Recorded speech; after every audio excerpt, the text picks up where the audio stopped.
Sorry for a bit of a delay, but it does mean that we have less time until we get into draft. So it definitely could be a good thing. But I'm really excited to see this. This is, if you look at the standings, actually the two remaining undefeated teams are going head to head against each other, which is super exciting. Means that we will have one team who is somewhat on top after the end of the series.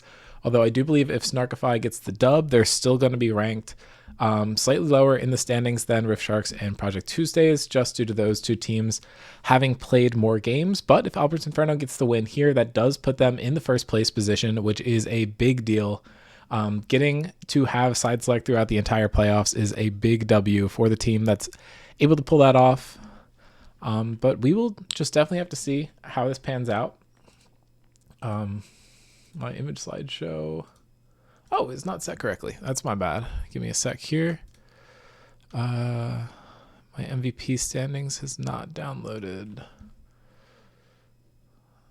Okay, I'm kind of griefing. One sec. I did want to pull up the schedule real quick. But yeah, so I think Snarkify is coming up on two really tough games. They should be up against Rift Sharks and Project Tuesdays coming up on the next weeks, which is pretty interesting. And Albert's Inferno does have a bit of an expected win for themselves versus QC, but we will have to see how that pans out. Taking a quick look at the rosters, this is completely wrong. Ignore this for a sec. The key matchup is going to be Omar versus Sandy in the mid lane. I think it's going to be a super exciting one. We will have to see how these two players stack up against each other. I think Sandy is probably a little more consistent, but he is newer to the server, so there's less known about him, I would say, overall.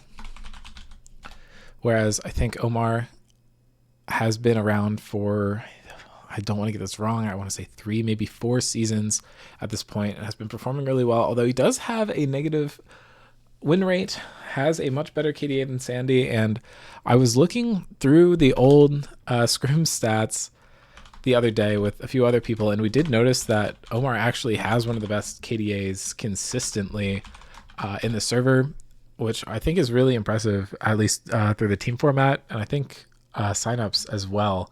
So definitely going to be a good matchup there. Key player for Inferno is going to be Draco, which makes sense to me.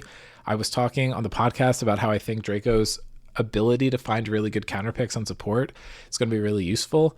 I'm not sure what the side select was, although I believe if the roster tools put in right, it is going to be Snarkify on red, which doesn't mean that you're not going to get counter pick for support. And the key player for Snarkify is going to be Vetus, which I think makes sense. 60% win rate across 35 games is very impressive. That Yunara and Zeri are going to be key things to look at in this series. The other ADCs are very threatening as well. I actually only played 14 champions in this server, which is pretty low for most players. And this is, again, wrong. I do apologize for this. I'm trying to find featured champions. There we go.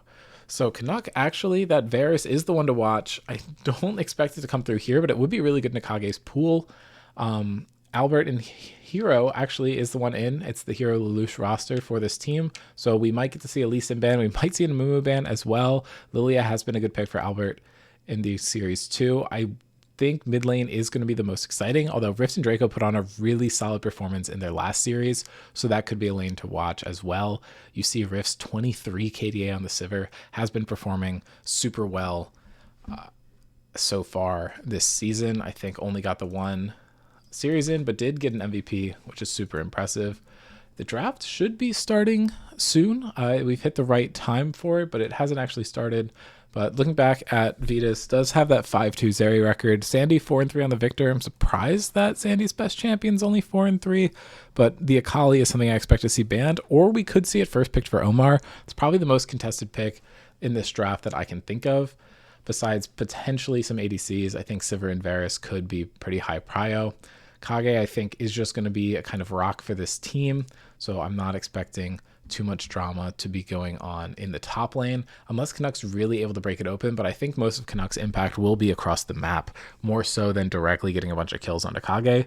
But I do think if Canuck is able to just farm kills on Kage, that causes a few problems for Snarkify. So Inferno fans are probably rooting for that. And we do get right into draft. I think we need to see the Akali come out here.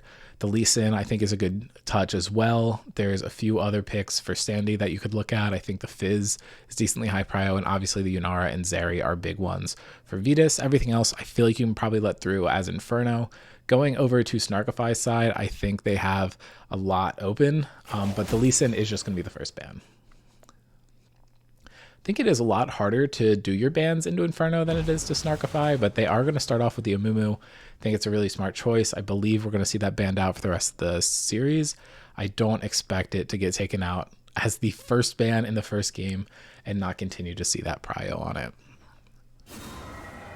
Diana actually also being banned against Hero. It looks like more prio being given there, which means that there's going to be a lot of champions open for Sandy and Vetus. We have seen the strategy before into Vetus where both Yunara and Zeri are left open. You see one of them get taken in the first game, and then the other one's banned out for the rest of the series, which I think is fine. I think they're about equal, but it looks like the Yunara is going to be let through, so I'm expecting that to be picked away. But probably just going to be an Akali first pick, unless they really didn't do their homework, and then I think this game's actually just immediately cooked for them, and I think Snarkify wins, to be completely honest. So we'll have to see how that goes. I feel like there has been some discussion about the Akali getting let through because people just don't know it. And yeah, that is Akali going over to Sandy. I think that's a huge mistake. That the shit is going to get insta-locked. Really good denial on the Yunara though, but I'm sure Vetus does have a strategy to counter it. But we are just going to see the Maokai locked in for Kage. Caitlyn is answered into it, and it looks like the Akali just going through. Potentially could be picked up by the Omar. Potentially could be picked up by Omar. I think that would be a smart denial. I think it lets him get away with something. I think Snarkify, if they really did want it, could have grabbed it there and just let the Caitlyn roll down a little bit. But aggressive blind by Kage. I feel like you know that the Maokai is coming. They probably have something prepped for it, and that's exactly what I was thinking about. The Varus top is locked in. They have double ADCs. This is a Giga Akali spot, but potentially Omar could just lock it in here, but blinding it into Sandy might be a little bit of a risky situation too. We'll have to see how that goes. And I feel like that is one of the number one contested picks. But Inferno has done a really good job of denying Vetus access to either of his two main characters. I think it's just kind of a question of how much can Sandy punish. And actually, the Skarner is going to be locked in. I think it does a decent job of peeling Akali off, but she's super mobile, so you need to be able to time it right. And there we go. There's the Akali. I believe Sandy is going to make them live to regret this decision. The Galio immediately banned out, going to cover ban it as well. I think this is pretty smart from Snarkify. They have the read that Inferno doesn't really know the Akali's prio and didn't want to give it away too early to let these counter picks be blocked or be locked in against it. I think they're able to deny the Galio here, and they might go for another ban to defend this Akali pick. Lelouch's Janna is banned out. Surprised that we're not seeing more bans against Hero, considering they started off the draft with 2 bans against Hero. But this is Sandy's game to win at this point, as far as I'm concerned. You have 2 ADCs on the other team. If you play it right, you're going to be able to pick them both off in every single fight. Make it so that they absolutely can't play the game. Yeah, Tuxedo, I completely agree with you. I do not know why they didn't ban Akali. I literally think it boils down to Sandy hasn't played enough games in the server. So if you look at the stats, he's only gotten it once, played really well on it.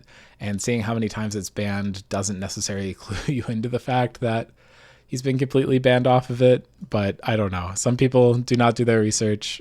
We will see how it pans out for Inferno. I don't think that they had this planned out ahead of time, because I don't think they've drafted super well to stop it.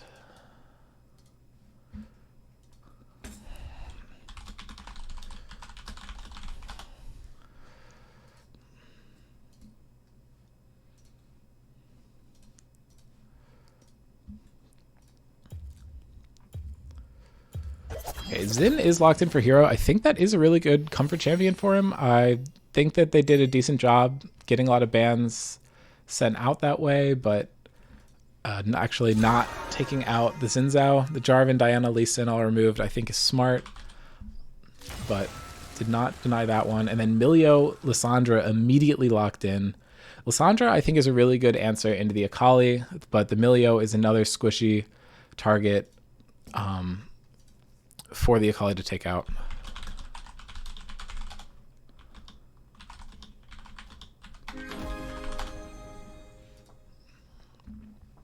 And that is going to finish off the draft. We see the Sona locked in as well. Going to be trying to keep the Caitlyn alive mainly. And is going to be providing some healing towards the Xin and the Maokai in the front line. But I don't think the best Sona spot we've ever seen. There's not a ton of poke on the other team unless you just count Varus. I think there is going to be a lot of DPS coming out from Inferno. And I think their comp is decent, but you do just have this nightmare of the Akali that's just been unleashed here. And we actually do have Tuxedo on the cast here. So let me see if I have you. Hello. How are you doing, Dean? I'm doing well. I really think they messed up here. I don't understand why we're letting the Akali through, but it's okay. I know. I believe they're not banning Akali was a huge mistake on their part, but we'll see because they do have a lot of way to get around Akali with like the Sandra, Heartstun, Skarner, and like Millia and all that stuff. So we'll see how that goes. Yeah, I mean, I feel like this is just one of those situations where it just hasn't been shown enough, so maybe people don't really know yet.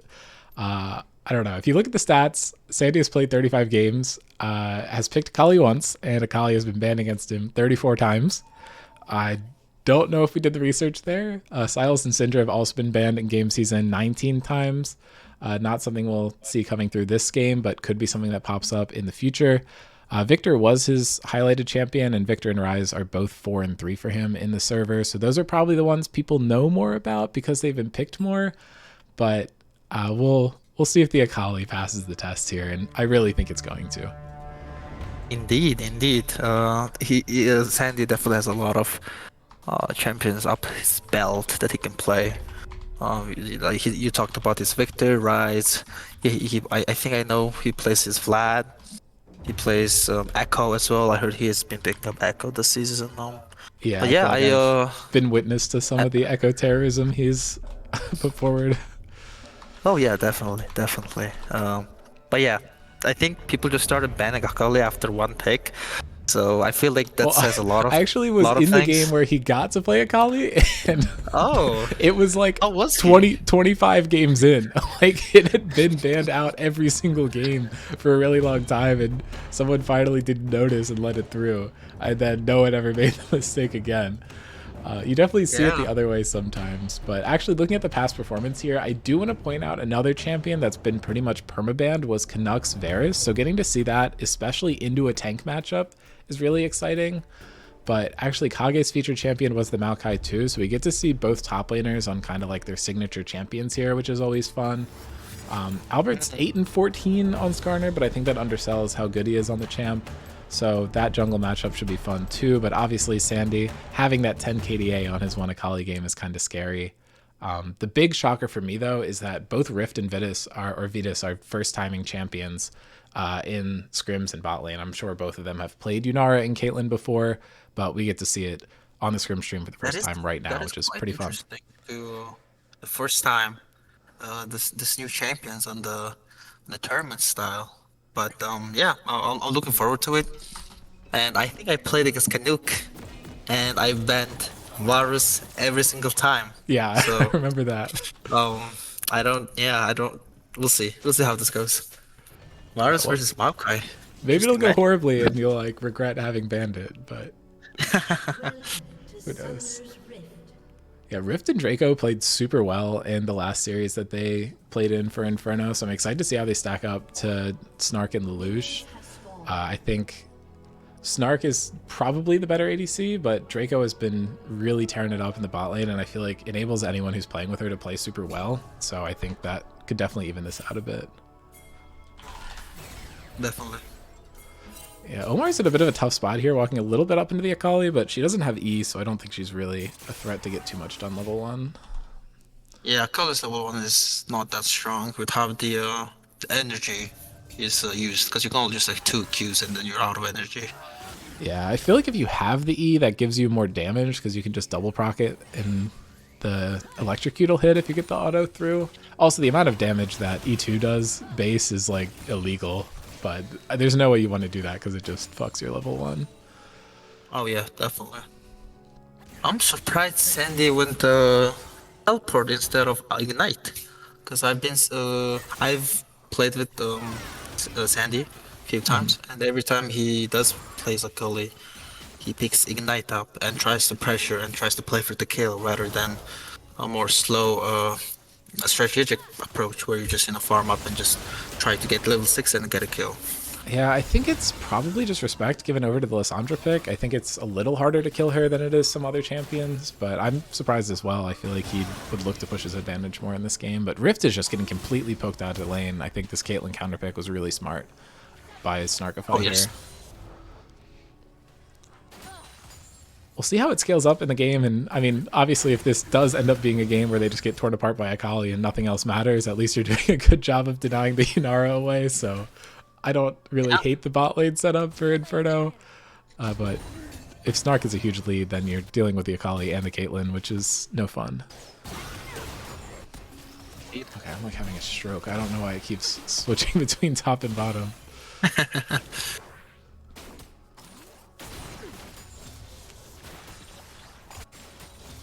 Yeah, Caitlyn is definitely one of those champions where she needs to push, right? She needs to get those platings, she needs to get to those items. Then you can like kind of carry stuff. And she's already laying up those super annoying traps. When you're trying to farm under tower and you have to weave around the traps to do it, it just gets very irritating. Shout out to Albert, though. He's clearing a little faster than Hero is. I'm not sure where he's going to be looking to go, and actually does drop one of the Krugs there, so I caster cursed him. But he should be making it. No, he did scuttle. not. He actually got it with his W. That's crazy. Then Hero, I think, is going to find a really good angle on Canuck here. Kage going in for the push is going to knock him back towards the tower, and this should be a really clean finish from Hero. One of the downsides of playing a ranged character. The top lane, it looks like Snark almost finds a kill onto Draco as well, but really good flash heal to keep herself alive. I think Omar should just be fine here, getting the root down. But Albert, with a huge gank, just directly gets on top of Snark, taking so much damage there, but I think he should just be able to walk out. Lives with about 200 HP left, and you see the power of the Sona coming through, the heal summoner, and just the healing from her abilities. That shield basically just saved him there on top of the barrier. It's true. The Sona scaling to the late game is going to be a really big problem for the Inferno, Albert's Inferno, I feel like, because they don't have a lot of damage, I feel like. But yeah, I feel like many items on Yunara, I think, is going to give you a lot, but if Yunara stays behind, then I don't think it's going to be a huge concern. Yes. We already have a lead on the top lane with Mako and Vars getting a kill with the gank from Hero Stratos. Yeah. The assist on Maokai actually completely made up for the CS difference between the two of them, which is not how I expected that gold to... It's not what I thought the math would turn out to be, but that's really good news for Kage.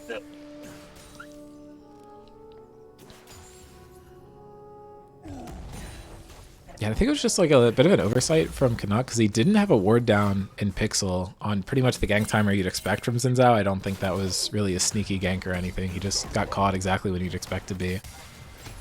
Oh yes, definitely. Like especially as a range top laner with no mobility spell, you should save your wards for river, for sure. Yeah, I mean, the chunk that he just did on Maokai, he just casually did like 70% of his health. Huge root by Omar, catches Sandy out under tower, and Albert's in the area, and Sandy's not going to have a good ult here. He's finally going to dash through to Albert and has the follow-up, and I think that is going to get him out. Yeah, I wonder if Albert could have played that a little better to not give him a good angle to ult out, but he didn't have to blow flash. And now I think Canuck is just going to die again. Hero's back top, no spells available, and the Maokai ult is burned, and they're just going to get a kill on Varus.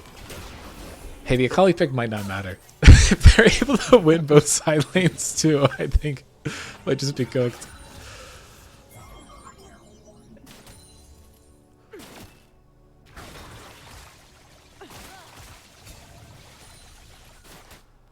Looks like Albert's potentially had prio for Dragon here. They have Alessandra rotating down, and Albert's just choosing to stay. If he gets the connection onto Lelouch here, but no, goes for Snark instead. Gets a lot of burst damage down, but the dash is used from Caitlyn, and Lissandra is wrapping around here, and I think Snark's just going to die immediately. And they do have ultimate to be used onto Lelouch, and they're going to pick up a double kill in the bot lane. Unless Lelouch can just live? Oh, this is so illegal. Omar flashing for the kill and just ends up dying. That is not how you want that play to go. Lelouch. Amazing play. Yeah, this Sona value is nuts this game. And Hero flashing forward onto Rift is able to just get the ultimate down to drop a lot of damage, but good kick from Milio should be able to keep the two of them alive. Hero does not have flash anymore, but is going to connect on the W. Dashes forward, still going to be alive. Rift might be able to find the counter kill. They get the knock-up onto Hero. A couple more autos is going to do it, but he gets into the bush and is going to be able to walk out. Snark, if he hits 6 off the wave, maybe could ult, but really well played by Inferno to survive there. Unfortunately, they didn't get the counter kill, and I feel like things are not going well for them in the bot lane so far this game.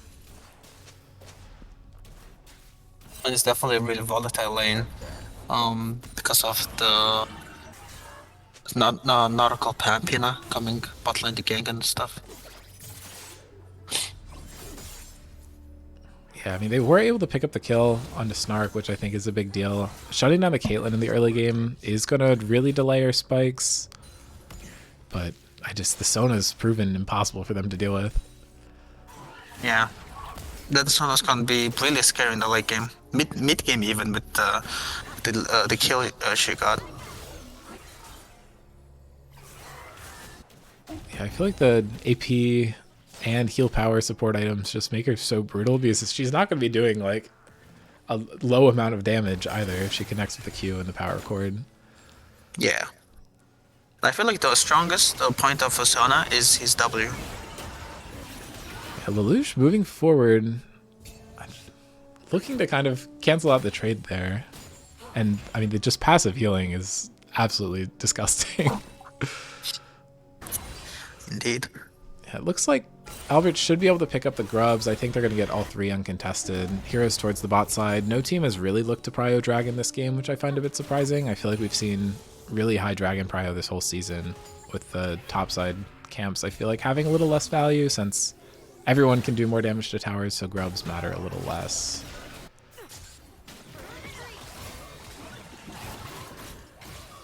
Snark, really good dodges here. They're able to find a trap onto Draco and getting some harass down under tower. You're still seeing so much poke damage come out from the Varus, but I just don't think it's enough when anytime he gets an advantage, they just send 2 people top to get the kill. And this dragon is being done on vision, but I don't think it's really contestable. The Lissandra ultimate is burned onto Snark, and I think they should be able to find this kill, which is a decent trade for the dragon. Unfortunately, going over to Draco, Rift just not able to find the damage. Now the Akali is going to find the kill onto the Yunara, but I think that's going to be it for the play, and then they can just go back and finish the dragon. I mean, a 1-for-1 isn't the worst thing in the world, and for Inferno, the kill didn't go over to Caitlyn. It actually looks like the dragon isn't going to be done here, so I think as Inferno, you're pretty happy? Yeah, I agree. They're just stabilizing the game a little bit. It seems Snarkify is actually going for the dragon, from what I'm looking at, since I was doing it alone. Yeah, it's on vision, so they're aware of it, and I think Albert's just going to try to take the red buff before he goes for it. Sona's going to be there first, but yeah, I'm not sure. I think this could be a steal from Albert. He's going to walk up, but Akali is roaming. I think you just have to hope for the steal. Oh, it's so close, but he should just be able to get out over the wall. Sandy's looking for the chase, and Draco's going to be there. Lissandra there to get the root, but not fast enough. I'm not sure they're going to be able to find a kill into the Akali. But that is just going to be a solo kill for Canuck in the top lane. Kage lasted a very long time, but not long enough. Yeah, Varus top lane is a really strong pick as of right now with the new items and all that stuff. Yeah, they tried by making the AP ratios. I don't think it matters. He's up 50 CS. I mean, it's Maokai, he's a tank. He's gonna be useful in any part of the game. With his ulti, with his setups, with his stuns and all that important stuff. My podcast prediction was that Kage was at least going to go down 50 CS. I just said that he could go down 50 CS and still be relevant. But if he goes down by any more than that, I feel like it starts getting questionable. He did get solo killed, though, which I feel like is out of character for him so far this season. That is true. He's been playing really good for the games this season. Yeah, they're baiting so hard for the Skarner here. Snark feel like he realizes that they're going for something and just walks away though, which is nice. Sandy Yeah, has we a see a 30 missing CS Lissandra lead. and we see a missing jungle, and they're being super aggressive, trying to trade. So Yeah, I I feel mean, like that's he hasn't been super careful so far this game. He's the only member of his team to die more than once. But it's good that he's learned from his mistakes. yes, I feel like definitely. starting off 0-2 on Caitlyn humbles you a little bit. Lelouch's been playing like fantastic though.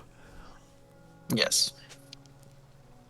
I mean, as is Draco, both supports making enchanters look really difficult to play this game. I'm really looking towards the mid and late game of this Scarnify pick, because Zinza with Enchanter, it becomes a monster of a champion.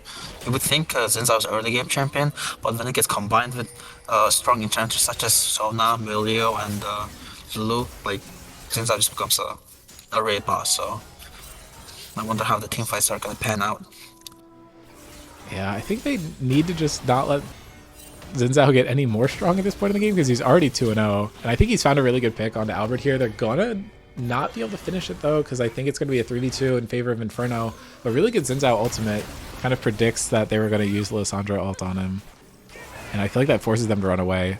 Varus is going to connect onto the Akali, but I think they still have an angle here. Sandy is going in with the ultimates, and I think Omar is going to be the first one to fall, and Albert should be soon after, but actually Canuck able to trade a kill back onto Sandy, taking him down, and now it is a 1v2 for Canuck into Kage, and he's able to find one. He might find a second one, but he is going to get taken down, and that's a 3-for-2 over to Snarkify Rebellion, and just as I was saying, not to give any more kills to the Xin Zhao, now he's 4-0. This might be cooked. But in that situation, Varus being able to find 2 kills there was just unbelievable. Yeah, no, that Unbelievable was how strong super that champion is. impressive play by him there. Really unfortunate for everyone else not being able to find anything. I feel like Omar probably was hoping for a kill or two at this point in the game, and to not have that, especially into Akali who's 3-1-2 and already has the upgraded Merc treads, it's going to be really hard to punish him. I think the investment into the teleport instead of the combat sum actually really paid off here because Sandy was able to find a really decent CS lead, whereas I think if he went for the Ignite it would have been kind of wasted. I don't think he would have had any more kills than he does already. I think Omar should just be fine here.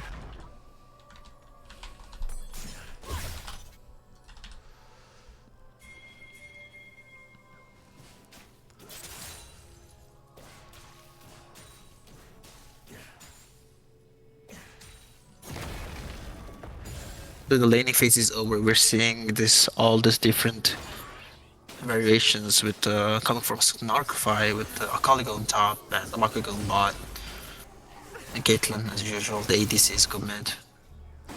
Yeah, I'm wondering if both teams have finished their quests. Obviously, Starkify has, and Sandy just looking for the kill on a Canuck. The E doesn't connect, which I think gives Canuck a window here. But the second to cast the ultimate, but no, Canuck just outplays. Really well done. That's going to be a really important 1v1 for the rest of the game. Both of them are going to be playing inside, but really good play from Albert here. And Omar hitting the double stun, or a double root with his W. But I think he is just going to be the first one to go down. Tower shots are going to find the kill onto Snark, but Hero really well played here, showing up at the right time and ensuring that Lelouch gets to keep that Deathless game going. And Rift's dealing a lot of damage to Kage, but they're not going to be able to find a kill under tower, I don't think, unless Kage missteps. And Albert, I think, is just going to start up the second dragon of the game. I think Rift Herald could be contested by Snarkify, but it doesn't look like they're pathing towards it.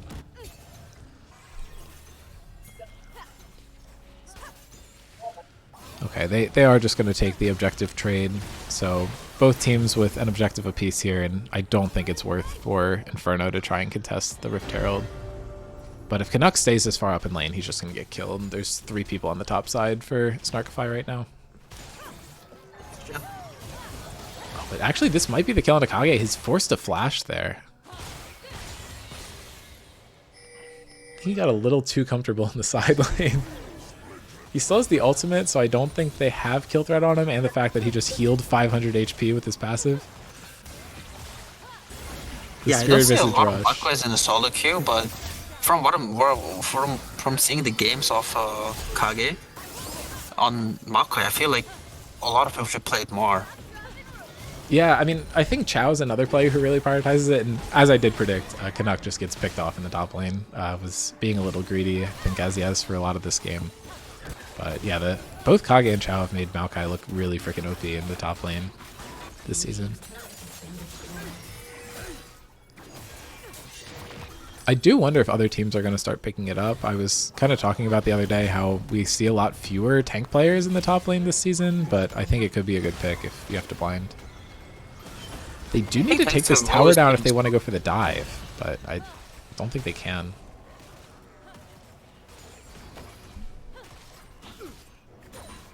Here, just able to counter jungle here.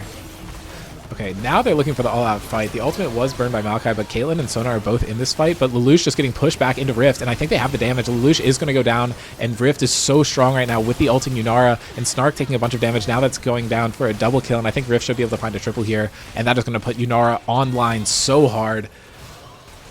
This is making the game quite interesting. Snarkify's kill lead just got evaporated, and their gold lead's cut down to only 800. But I think Sandy's looking to turn that around. The root is coming through with the Varus, and I don't think he's going to have it in him this time, but Canuck wins again! He fell down to 50 HP in that fight, and he was able to win. It is interesting to see Sandy picking fight with him. He has 2 items. Yeah, I mean, Sandy was so close to winning the first time, and was so close to winning the second time. It just keeps feeling like he thinks he has it. Hero might be able to find the kill onto Omar, gets the knock-up. Oh, the ultimate does not do enough damage. I think he barely avoided it. Yes, I think he barely huge flash root by Omar. He is just going to die. He used the ultimate offensively instead of trying to save himself. And I think they are going to be able to find 1, maybe 2 more kills off the back of this. And Rift finding another kill here. Oh, this is turning south for Snarkify real quick from the bottom play to the mid play.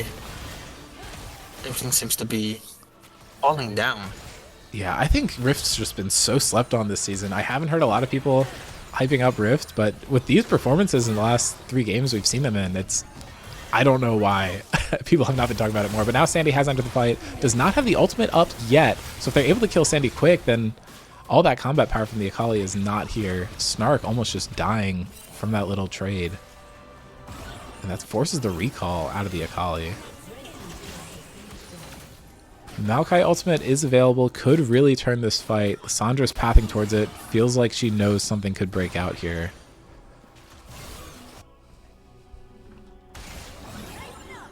But while all that happened, Canuck got a turret in the top lane. And not much was gained by Snarkify across the map. Very greedy play by Omar though, and he just gets almost exploded instantly. Does have to burn the ultimate on himself, but is rooted once he gets out of it. And now Hero is just gonna die in return, but no, Draco actually taking way more damage, barely able to live, and now Rift is picked off, trying to get as much damage as he can down onto Kage, but 2 people hit in the Skarner ultimate, and I think Canuck's able to find 2 kills here to match Sandy's 2, but this is a 3 for 2 in favor of Snarkify Rebellion, kind of evening us out, but Canuck able to find a triple kill here, could be going for a penta, and Lelouch is going to die. That's a quadra kill, not going to be able to find a kill onto Akali though. And wow, this Varus pick is so good.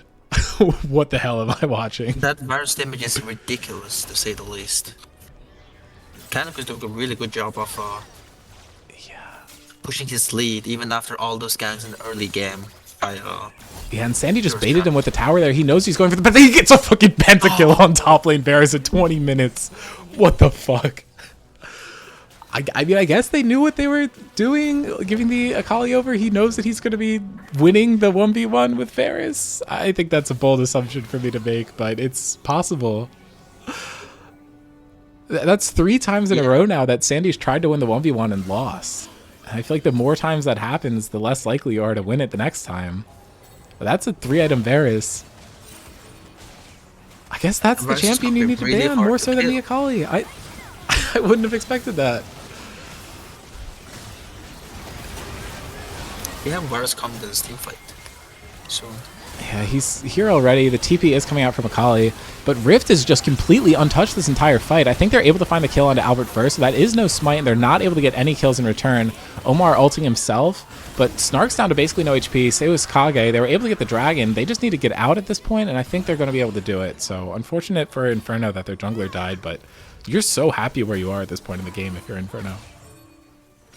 Definitely. Now this is what I'm talking about with Zinzao and the Enchanter. The Zinzao in the fight is able to tank all those hits from Yonaro and Lissandra, all the spell was gone, and he still tanked everything with half HP with the Sona by his side. Yeah, it's a little gross.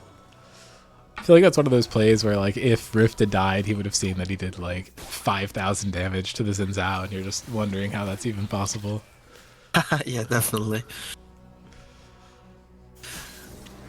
Yeah, I'm actually excited to see how this game unfolds into the later parts of the game, especially late game with 4 or 5 item Sona with full item Zinzao. Yeah, if we get that Full far, item Kali Xin just go Zhao's into it caught out a back. little bit here. The root doesn't go down immediately. They're kind of just waiting to see how things go out, and now Hero is going to be stunned up against the wall. Ultimate is still available for Omar here, and they are just going to annihilate Snark. They use 3 ultimates on him at the same time, and they're going to try to walk Snark towards walked up Baron a off the little back bit, of that. a little bit too far, a little bit.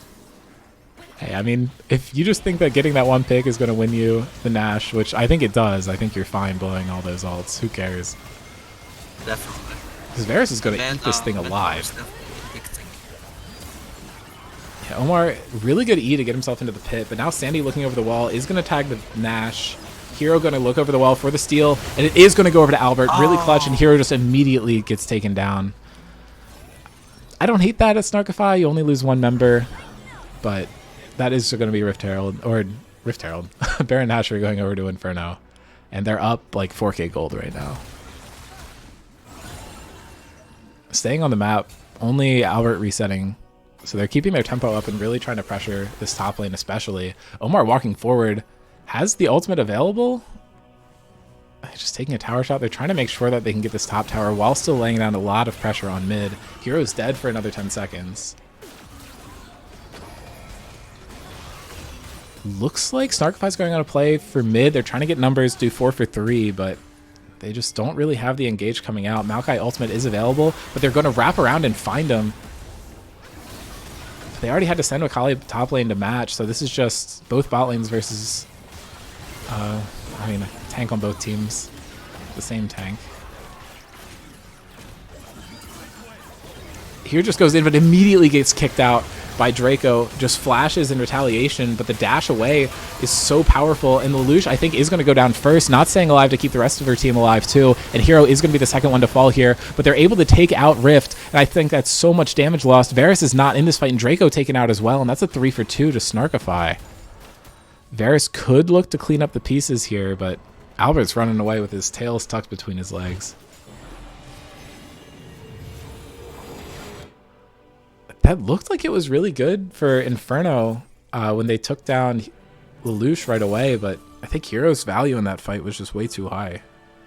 Yes, indeed, with the Sona and Sona by his side. And I believe that fight was the fight they needed to get back into the game with how we got the bounties of 333 and 287 at both on Akali and Maokai.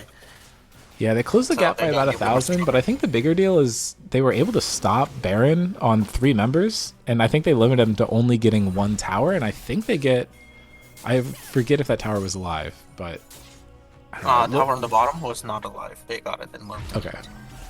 Yeah, but it looked like they were going to get a lot of towers killed with the dash, and they limited it to only 1, and I think that's really big. You stop the snowballing of Albert's Inferno basically completely over that entire Baron sequence. I actually didn't put objective timers on on. Varus though. If he could catch him, because he seems to be pushing side lanes quite a lot. So if he could put 2 or 3 people, So you're gonna need that many. Take Varus. As long as you don't send Akali 1v1 again, I think I'm happy with the decision. They are going for it now though. Maokai should just be dropping the ultimate, and they're sending 4 there. And this is definitely just a kill on Canuck, but it looks like the rest of the team has noticed it. Yeah, no, never mind. He's just cooked. Kage's here. He's going to wait as long as possible, but the Caitlyn ult comes down to start this. Sona ult is going to stun him up, and that is just going to be a kill going down. He's going to stall for as long as possible. They're going to get to trade some for him. But that is 1,110 gold onto the Akali. That's exactly who you wanted on. But they're going to take this mid tower and I think get the dragon off the back of that. But no, the TP from Akali really forcing the pace here. I think they might all be dead. It's going to have to play this perfectly to end up winning. Kage is taking a lot of damage to start this fight off, and they're really intelligently retreating up towards mid lane. away from the teleport. Yeah, flank him from Akali with ulti. Yeah, if they can catch him. But the flash comes through, but he gets the root off, and the stun comes down onto Akali, but she just immediately dashes back onto it. The Merc Tread's so much value there, and they're just trying to kite out with Draco and Rift. Really good ultimate from the Skarner to grab all 4 of them and stall them out, but that's still a 3-for-0 play across the map for Snarkify, and I think they get Soul Point on top of it. Now they're definitely back in this game if they weren't before. It feels like the Skarner is back in the driver's seat, where they were doing so much better in the early game. Yeah, now Draco taken down as well. Just, you cannot live God. the Akali E. Well, Lush throwing the ult just for fun there, I feel like. It's about sending the message. Yeah. I don't even need this cooldown.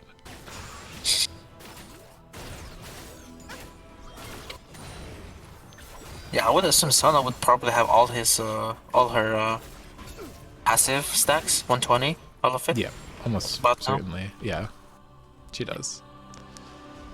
It's gonna be definitely problematic for Inferno's Alper's Inferno to deal with this Zona. Yeah, they have actually been able to find kills on the Sona. Everyone on Snarkify has 4 more deaths, but the same is almost true for Inferno. Their bot lane's been playing really safe. I think Draco's been playing the peel a little better. It is a lot easier when you have the Milio kick up on as short of a cooldown as it is compared to Sona's ultimate. That is true. Canucks still deals a lot of damage here if he's able to hit. They're looking for maybe a fight here, but Akali's on the flank. If she finds Milio, this is so cooked. Hero flashing in immediately, forces the flash out of Canuck, but now Draco gets gone on by Akali in the backside, trying to live for as long as possible. They get the root down onto the Akali, but Albert could be in trouble here. Is just going to die to start off this fight, but no, he flashes and stays alive. Rift dealing so much damage, almost gets a kill onto Sandy, and now they find the kill onto Hero, dashing forward, and they should be able to find another one. Kage is going to be the next one to fall. Kill credit going over to Canuck, and now that's a 2-for-0, and they are pushing forward down this mid lane. Albert making fun plays around the map, but I think he is just going to die before he gets a kill, so he's going to back out a little bit into the healing by Draco. In this 5-for-3 advantage, they might be able to just force into the base. They have 30-second window to punish here, but Albert and Omar at basically no health. Yeah, Kali with no ulti is gonna be really tough to get into this. They get another turret here at least, and Snark just getting melted. Sandy looking to go in, and that is ultimate miss by Skarner, but Canuck does not miss here, and they're looking to close out the game before the respawns come through. Akali's just going to be out for all of this. Albert walking forward into the Sona, and they're able to find CC onto Snark, but Rift is just free hitting the Nexus, and that is going to be the game squeezed out by Inferno. This was a dead even 25-25 kill game, and as you said, it seemed like Snarkify was in the driver's seat, but Maokai and Xin Zhao get caught out, overdiving for the Yunara, and Rift played that game so well. After, I feel like it was a kind of rough early lane, but I don't know. I think my MVP might have to be the Milio. I mean, Canuck obviously got the Penta and is a spotlight, but Milio not dying for so long in that fight that just broke out and basically keeping them alive for the entire early game. That was really well played by Draco. Akali not being able to kill Milio right away at the last team fight and using all her cooldowns. For Milio to just letting him live and letting him enchant all his teammates and heal and all that stuff is going to be was a problem for sure. Both teams played well, wonderfully executed from both teams. Yeah, and we're waiting on side select to come through from Snarkify, but this series is a big deal. I do want to recap. Obviously, I had it in the announcement for the stream, but these are the 2 remaining undefeated teams. Project Tuesdays was taken down by Metabusters earlier this week, so whoever ends up winning this series is going to be the only team with the luxury of having a 0 in the losses column. But Albert's starting off, I don't think most people would have predicted them. I feel like I've called out valid concerns that Snarkify we've actually only seen play twice, so there's a lot more credibility towards Albert's Inferno's 3-0 compared to Snarkify's 2-0. But Albert's just shows up. I feel like they had a draft that we were both at least really questioning with the Akali coming through, and they just showed up and executed. I don't know if they had the better draft, but they certainly played the game like they did. The Yunara and Varus just looked outstanding. I feel like one lesson we should learn from this game in general is just ban Varus. We should not give Varus the top lane ever. 100%. Well, now the Averis and Akali are both gone, and you don't need to ban them. And Yunara has been denied from Vetus. And I feel like Milio and Sona both being off the board are a huge deal.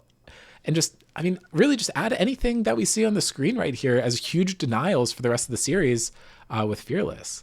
I mean, we still Yeah, haven't with the we still haven't Kage's seen side signature selects. Oh, actually, Makai okay, we up do. as Snarkify well. is going for blue this game.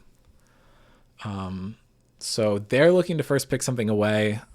And I honestly am not sure what's left. I think maybe the Syndra's the last really priority pick that I would have in mind. Did you say Snarkify went for the blue side? Yep. Okay. We might see Victor first pick for from Sandy, because I feel like that's what we've been seeing quite a lot. That's definitely not. There's a lot of contested picks between Omar and Sandy, and I don't think Victor is a champion that Omar plays. So I think he would be able to counterpick that if he wanted to. So I'm expecting to maybe see a Syndra, but there could be contested picks in the jungle that we could see come through here. Don't think there's a ton of pool overlap between anyone else. I always think it's a little interesting when you see a blue side selected kind of deeper into a Fearless series. I think right off the bat, blue has a lot of power because you get to deny contested picks that are going to go away for Fearless. But picking that in the second game is a little interesting to me. Yeah. Not necessarily bad, just interesting.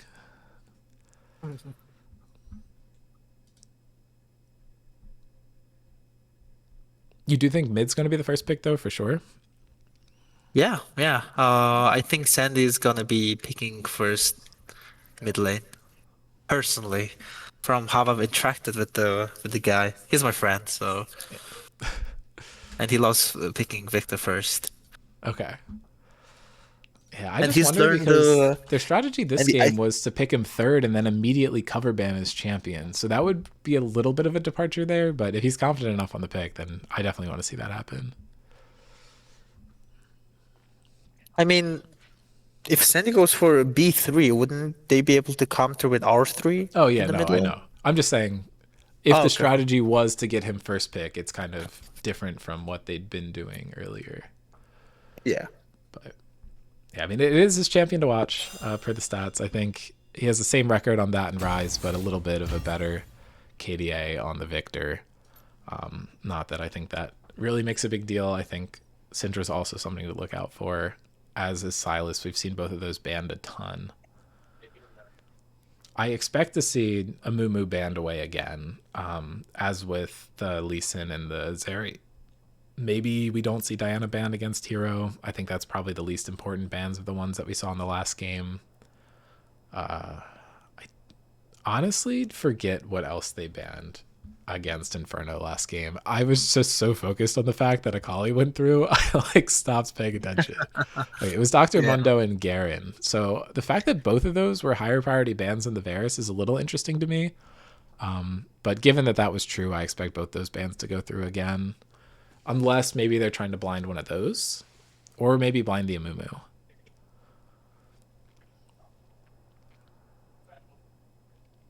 I think either of those things would be surprising to me, though. If you have anybody that plays Poppy in this series, do you have any players that play Poppy? If anyone would, I would say it would probably be Kage. But I don't think I've seen that. Normally, I would say yes. I feel like this is one of the one of the few matchups where my answer might be no. Does he have any Poppy games on record? No, he does not. Oh, just this Interesting. season. Hold on, let me check across all seasons. Yeah, still no. So it'd be his first time Poppy in Scrim Zone at least. Interesting. Because Poppy, I feel like it's a really strong pick to counter against a lot of champions. From what I'm seeing on the screen, like Lee Sin, Zeri, if they pick up stuff like that, we just play Poppy to like just deny a lot of dash champions. Yeah, I mean, I would say Canuck is probably good enough to just whip it out, even if he doesn't practice on it a bunch. I would be shocked to see Albert pick it out. I know Albert has been practicing a lot more champions to expand his pool. Definitely one of the players that I feel like has had to improve a lot with the transition into Fearless from last season. But I think he's done a really good job of it. Obviously, the team is undefeated, so it's not like he's slacking in that department. But we'll have to see if Poppy is one of the champions that he's practiced a little more on. He does play a decent bit of, I think, I'm trying to think of what's left. Amumu, obviously. Udyr and Echo were ones that he picked up last season. Jungle. Lilia's up there, Jarvan, Trundle, Diana. So I guess any of those could get picked up, but anything else he has fewer than 3 games on. It's 22 games on Skarner and 22 games split across Amumu and Lilia. So I think he kind of has a limited pool here. So I think seeing what Albert picks is going to be really interesting. And I think if they let us pick fall to round 2, he's going to be off comfort for sure if SR knows what they're doing. I think we still have a couple minutes until the next draft, so I'm going to go get some water. You can feel free to just not talk until draft starts if you want, but if you have any thoughts, feel free to share.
Okay, it looks like Snarkify is readied up, but Inferno isn't yet.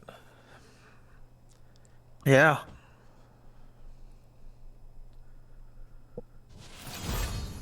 All right. You'd rather start up. Yep. Okay, Dr. Mundo just going down. That's an easy ban. Hits Canuck and Albert, which is smart.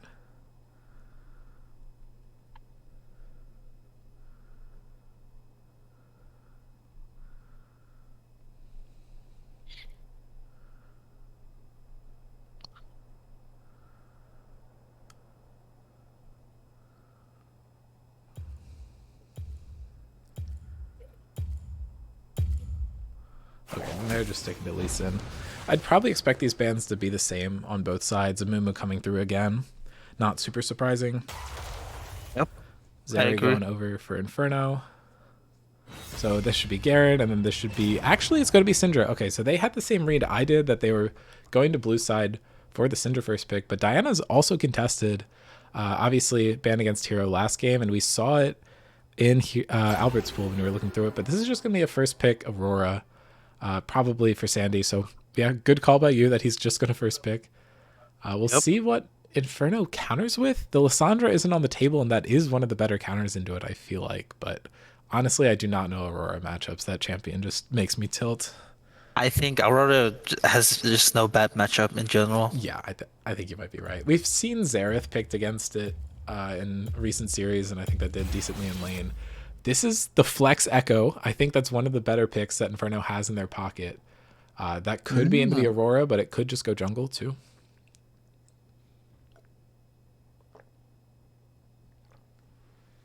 I wonder what they're gonna pick second for Elmer's Inferno. Yeah, hopefully Gonna not be a mid laner ADC? or a jungler to give it away, but I feel yeah, like it's let gonna this be Flex pick ADC ride. most likely. Yep. Yeah, Kaisa is Kaisa. also one that's contested between Vetus and Rift pretty highly, so I Oh don't think it's wow. surprising to see that. If they go for a more dive comp, then Echo and Kaisa fit perfectly together in that. Yeah. So we could get to see They can Engage definitely come out go from for Draco. like Vi. They can definitely go for like Vi jungle or Mbessa top, or maybe even Shen. Shen top Yeah, lane that's will true. help a lot of her dive. Maybe like a Galio mid. Ooh, yeah, Galio mid with both of them is gonna work out It looks quite like well. the Nocturne's coming out the other way around. Maybe Kage has got the Aurora top in the bag, and we could see the Nocturne Ori combo come out here, but I really doubt we're going to see that with the locks so far. I do hope to see Kage's pick kind of early in the draft. If they save counter for Vetus and Lelouch, I think it gets a lot of value, but the Sivir is going to be coming out, and I think Lelouch will probably still end up with support counter.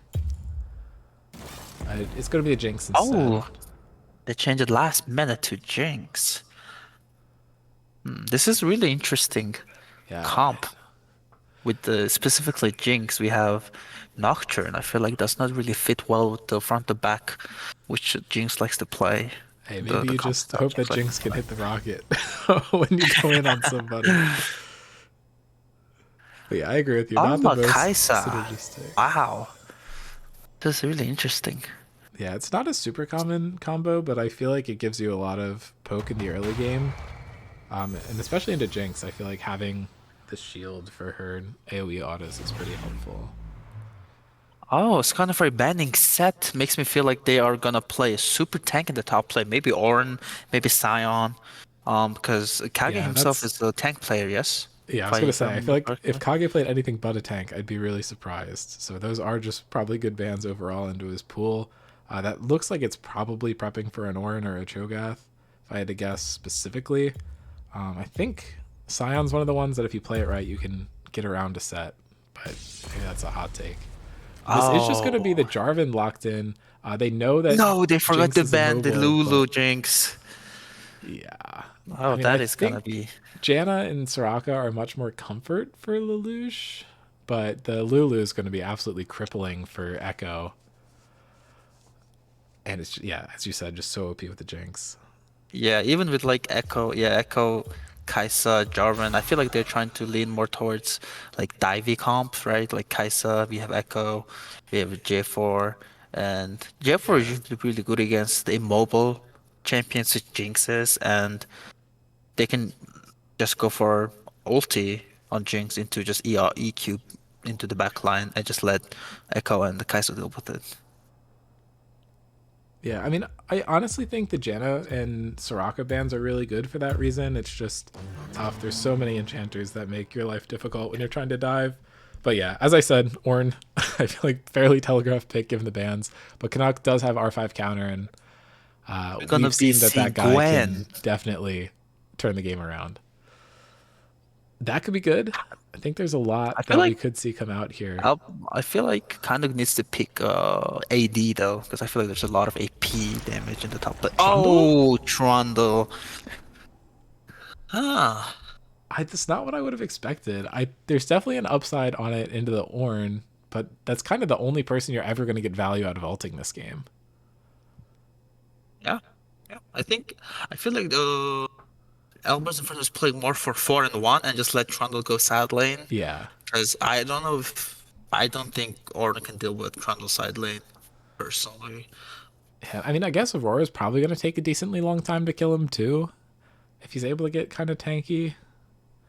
Or if he goes for more of the damage build, then if Aurora gets near him, she just gets chomped off the face of the earth immediately. But Aurora build's pretty tanky too.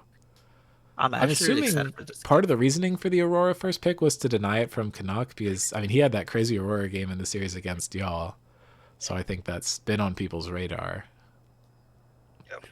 I like SR's draft way better here. Their composition. I feel like the Nocturne doesn't go super well with anything, but you can at least just press the ultimate to turn the lights out. And that paired up with Ornn and Aurora is insane because both of those champions are going to be ulting from off vision, and you're not even going to really get to see their ult come through until the last minute, which is going to be absolute like nightmare, no pun intended there, for Inferno to play against. And I think if you're on Inferno, you're just hoping that you get a lead fast and get to keep it throughout the rest of the game because you do spike way earlier than Snarkify does, especially in the jungle. Jarvan can gank at level 2 and be really effective, and especially once he hits that level 3 spike. Whereas Nocturne probably has to wait until 6 to have a truly effective gank. And Trundle, Echo, and Kaisa can all come online super early, and Karma's just one of the most early game supports there is in the game. Getting her ultimate at level 1 is very powerful. But if they get to the late game, I think Snarkify probably just owns this game. Indeed.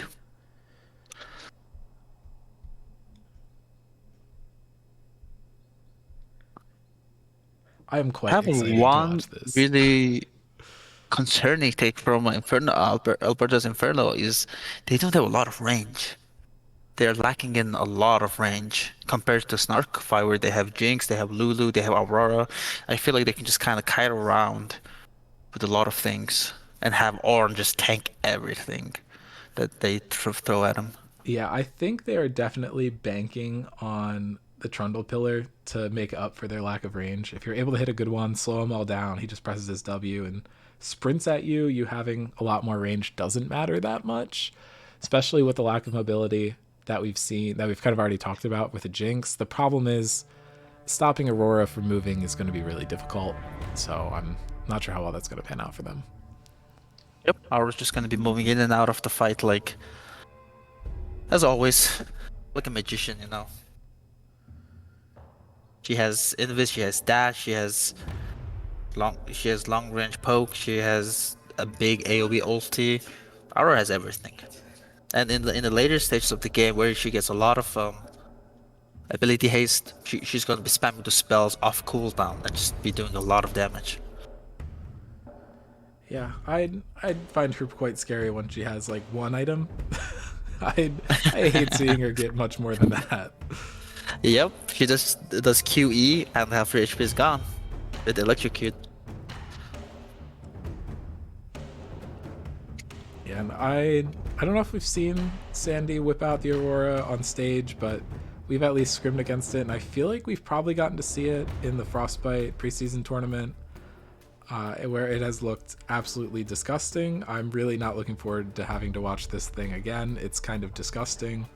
I mean, props to him. He plays a really good Aurora. It's so unfun to watch people get deleted when they basically do nothing wrong to cause it to happen. Oh yeah, it's definitely fun to watch Aurora just hop over the wall invisible and just one-shot you and then leave. Ugh, disgusting.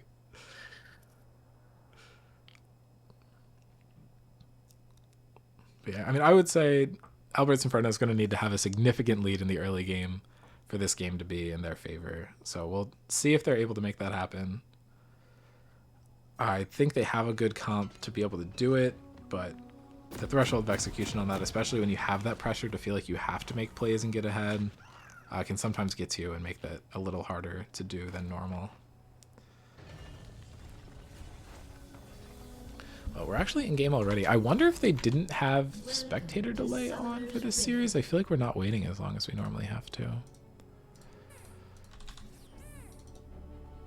Well, I'm not complaining if that's the case.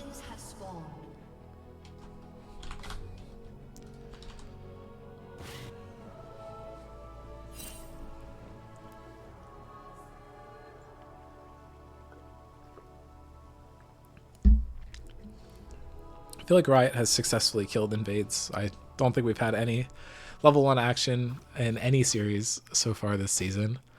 A little disappointing. Psycho Carrot probably crying in his chair right now, hearing that. But Sandy starting off the lane really well, already with an Electrocute proc, is going to really make Echo feel the difference in this range versus melee matchup. Although Omar does have a good Echo, I expect to see some good plays come out later this game, but now he's on the other side of the Assassin versus Mage matchup, and we'll see how he's able to play that. And my eyes are obviously going to be on Canuck this game. This R5 pick, definitely very interesting from him. I think it's going to be really effective in the Ornn, and we'll have to see how it deals with the rest of the champions on Snarkify's team. But right now, just not even having the health advantage into the Ornn. Does hit the level 2 first, and it's going to start trading into it. Has the lethal tempo, so can be really lethal. Not a great choice of words there, but can be very lethal in lane if he's able to get that stacked up.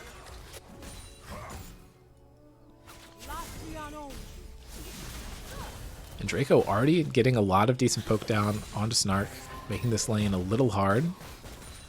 Kind of the reverse of what we saw last game, where the Caitlyn was the one getting all the poke down onto Draco. Kage doing really well farming here. Obviously had a little bit of a deficit, but you can't expect it when you get R5 countered. But really good of him to proc the Brittle there. But Canuck knows he's going to be a little safe. The Nocturne is not going to be able to get much done for the early game. Omar getting a good trade on there, but does get chunked himself. Both of them proccing Electrocute in that exchange. And Sandy's getting very close to a solo kill. This time still has the TP, whereas Omar has a more aggressive combat sum than we saw in the last game. The exhaust was present there. And Omar going in, not able to find the 3-hit passive. And Aurora was actually able to find 4 stacks of hers. Nocturne going for the Scuttle Crab, and Jarvan could be looking for a gank top lane, but it's a little risky, and I think it's just going to go for the Crab. And Omar once again not able to find the 3-hit. Yeah, each of them just going to get Scuttle Crabs. I think both of them could have a good angle mid, but Omar is aware of that and just walks up to the side that his jungler's on. And it looks like Jarvan is going to be looking top. Can just immediately go into Kage, get some damage down, but ultimately is not going to get too much done there.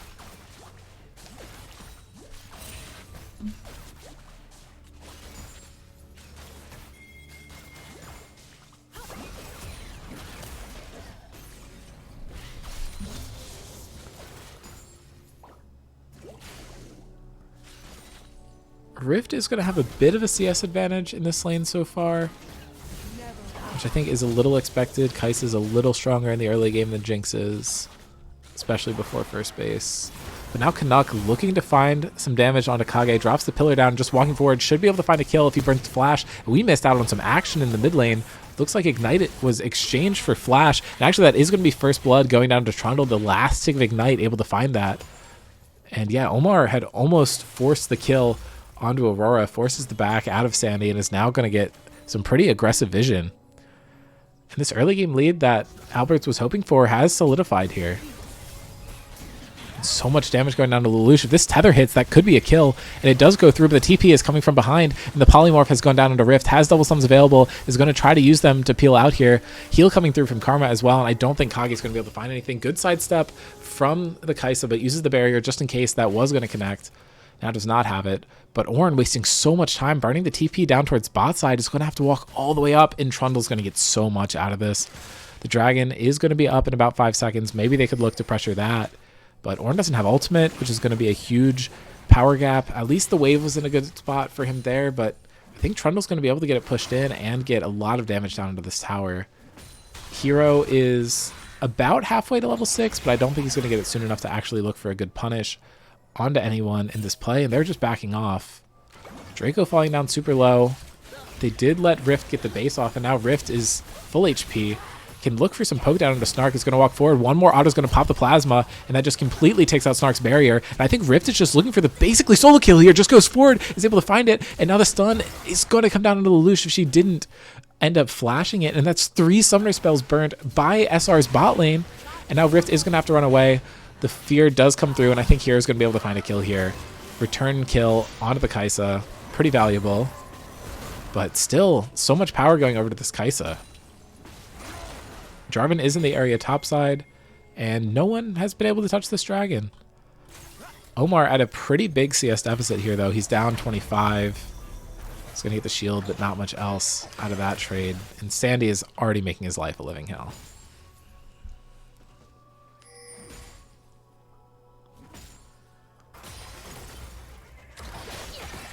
Oh, and Omar just getting chunked so badly under tower. He's just going to walk away, take the base.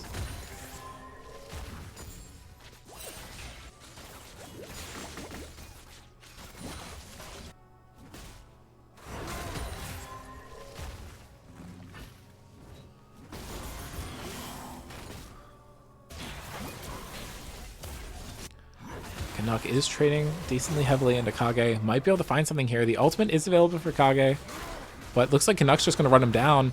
Burns the ultimate just to make sure that that gets secured, and that is just going to be a really clean kill from Canuck. Up 20 CS and 2 kills, and is going to get a lot of tower damage down there. There are 3 members, actually 4 members of Inferno on the top side. They're looking to deny some of this jungle, and the grubs are spawning in about a minute. This is another one of Draco's signature roams that just gets so much tempo on the map. They're going to open up topside for Hero Stratos here and find that there is nothing left.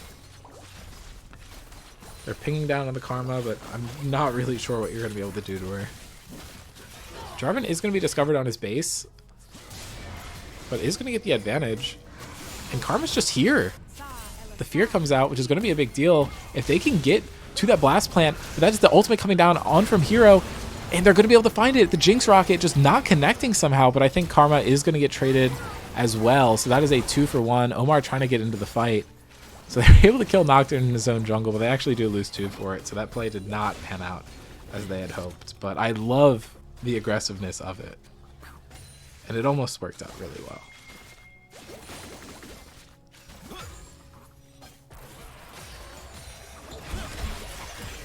Yeah, and Omar just getting chunked. Sandy has really gotten the upper hand in this mid lane. CS gap has actually only gone down to 15, but that is 2 kills going over to the Aurora after that skirmish, and kind of mitigates anything else that you've had. Slight gold lead still to Albert's Inferno, but nothing significant.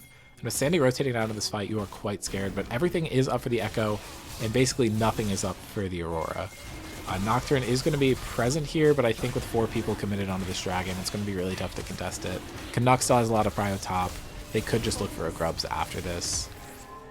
And yeah, Canuck just walking down towards the grubs, looking to link up with the Jarvan potentially, and they're just boldly walking through mid lane. They're rotating the support up, they're rotating the jungle up. Sandy could look for a pick here, but once that Q misses, I think you've lost your kill threat.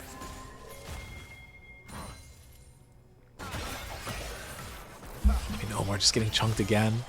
Has the ultimate still, so I don't think he's actually in any danger to die, which he hasn't done yet this game. But Albert's knowing that they have to win early, knowing that they're much stronger early, and really playing well off of that.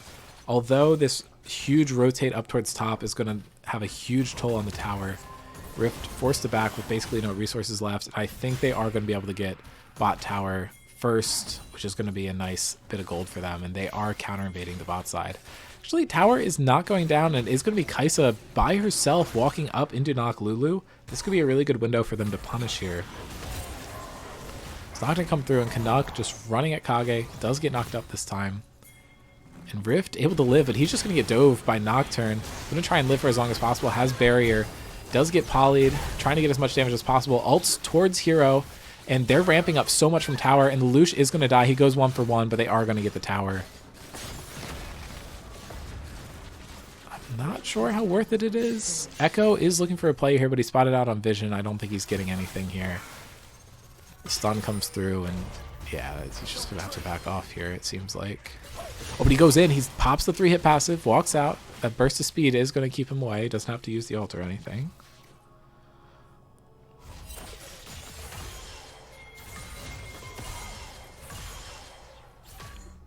Pings are coming through. They're rotating the bot lane up to mid lane. The boots are still in the inventory though, so I don't believe ADC quest has been completed for Kaisa.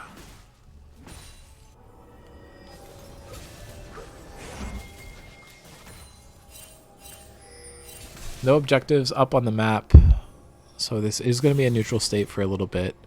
You want to see Canuck push the lead on the solo lane, but either team can look for a pick. The 1,000 gold advantage for Snarkify here is what really stands out to me. Alberts was doing a really good job of pushing their lead and then got a little overeager in the jungle. They found that sneaky kill onto Hero, but it wasn't enough. And now Sandy almost finding the one shot onto Draco.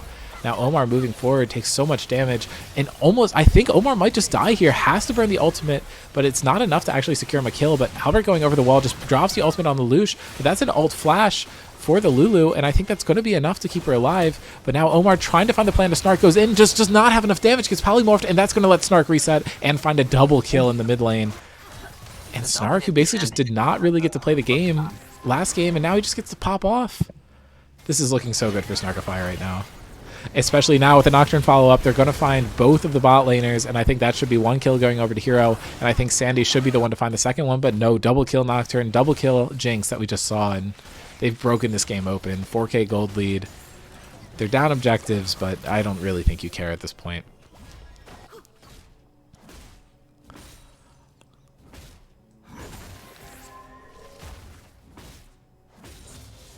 I think I've cast or cursed Alberts. I said they were doing a good job pushing their lead, and then they've kind of completely fallen apart. I mean, they still have 3K lead. No. Alberts is on the red side now. Oh, yes, of course. That's on me. Yeah. No, it's a little cooked. Canuck's still looking good, though, and maybe he's going to be able to snowball, but there's a lot of pressure put on the Trundle here. Rift was having a really good start to this game, but is now 2-3, and Draco's fallen down to 0-2.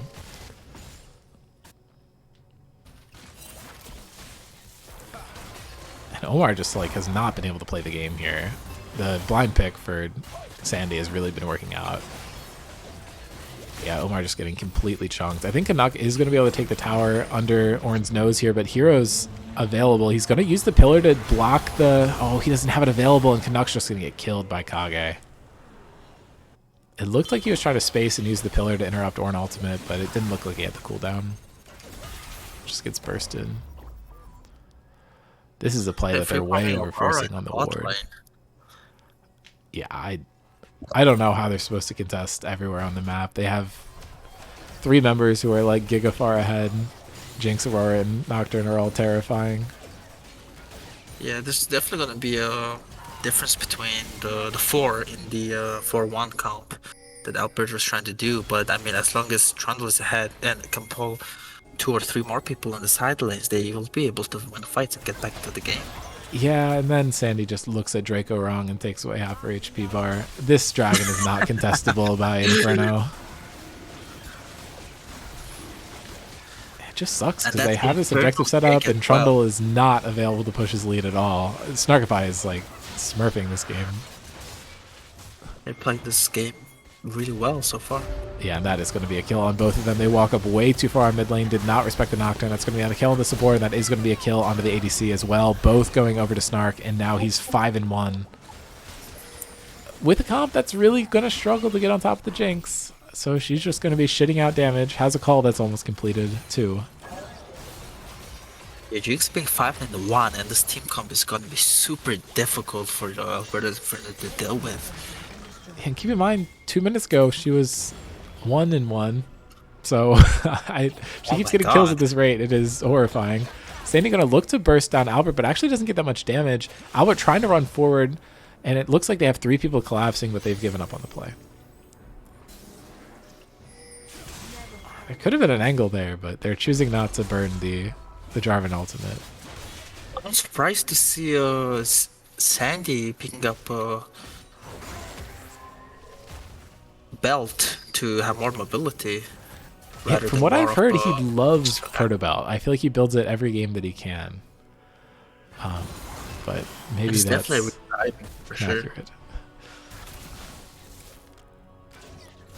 Yeah, and I think Snark just might be finding another kill here if the ultimate hits right. It's so much damage, especially with the Lulu buffs. You can just chase people down. Omar just forced to back here. Still down 40 CS. Hasn't found a kill or an assist this game. Just basically no impact on this Echo.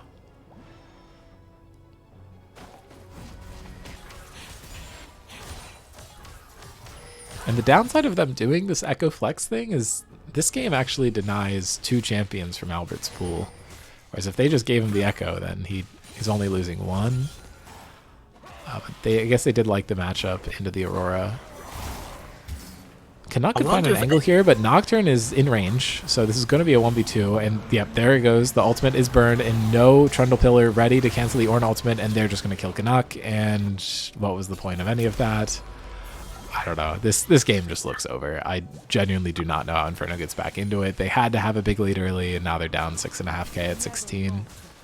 I really like the Nocturne pick, actually, with how they're trying to Alberto's Inferno is trying to play side lane, but with Nocturne on the jungle, although both side lanes is going to be super scared to push, so it's going to be really difficult. It's always going to be 2v1 for Trundle, because Nocturne's going to be looking for that juicy ulti on the one side laner, unless they have somebody, unless they have Jarvan shadowing the Trundle to make the fight 2v2. Yeah, that's the tough thing with those picks too, because Nocturne was picked really early in draft, and it does just completely counter Inferno's playstyle that they locked themselves into with the last pick.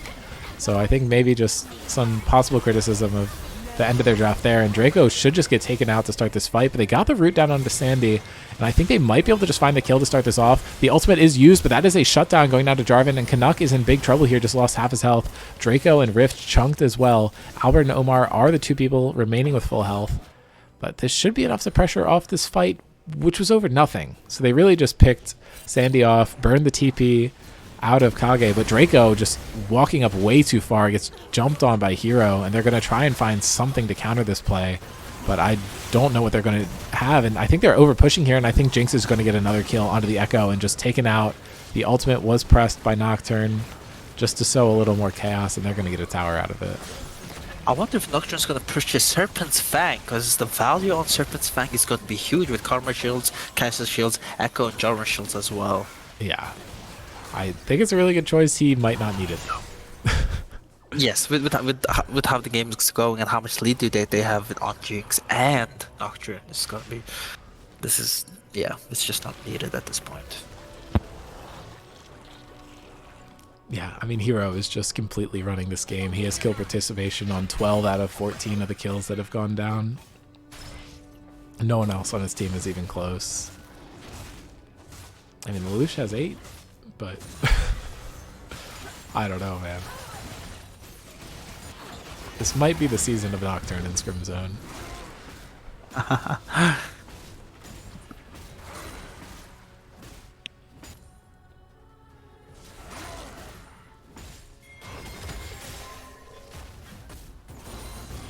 I don't know. I don't want to be like super pushing for this game just being over, but I like genuinely do not see the angle for Alfreds to get back into this. Their champions just cannot do anything right now.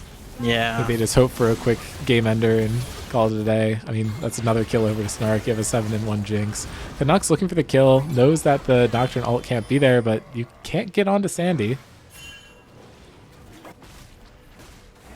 It's a really effective lane counter pick for the Trundle, but you're not really winning against anyone but Ornn. It's going to be the second Drake picked up for Snarkify, and Canuck trying to take tower, but just getting chunked. Oh, there's 3 people there, and Kai'Sa can join this.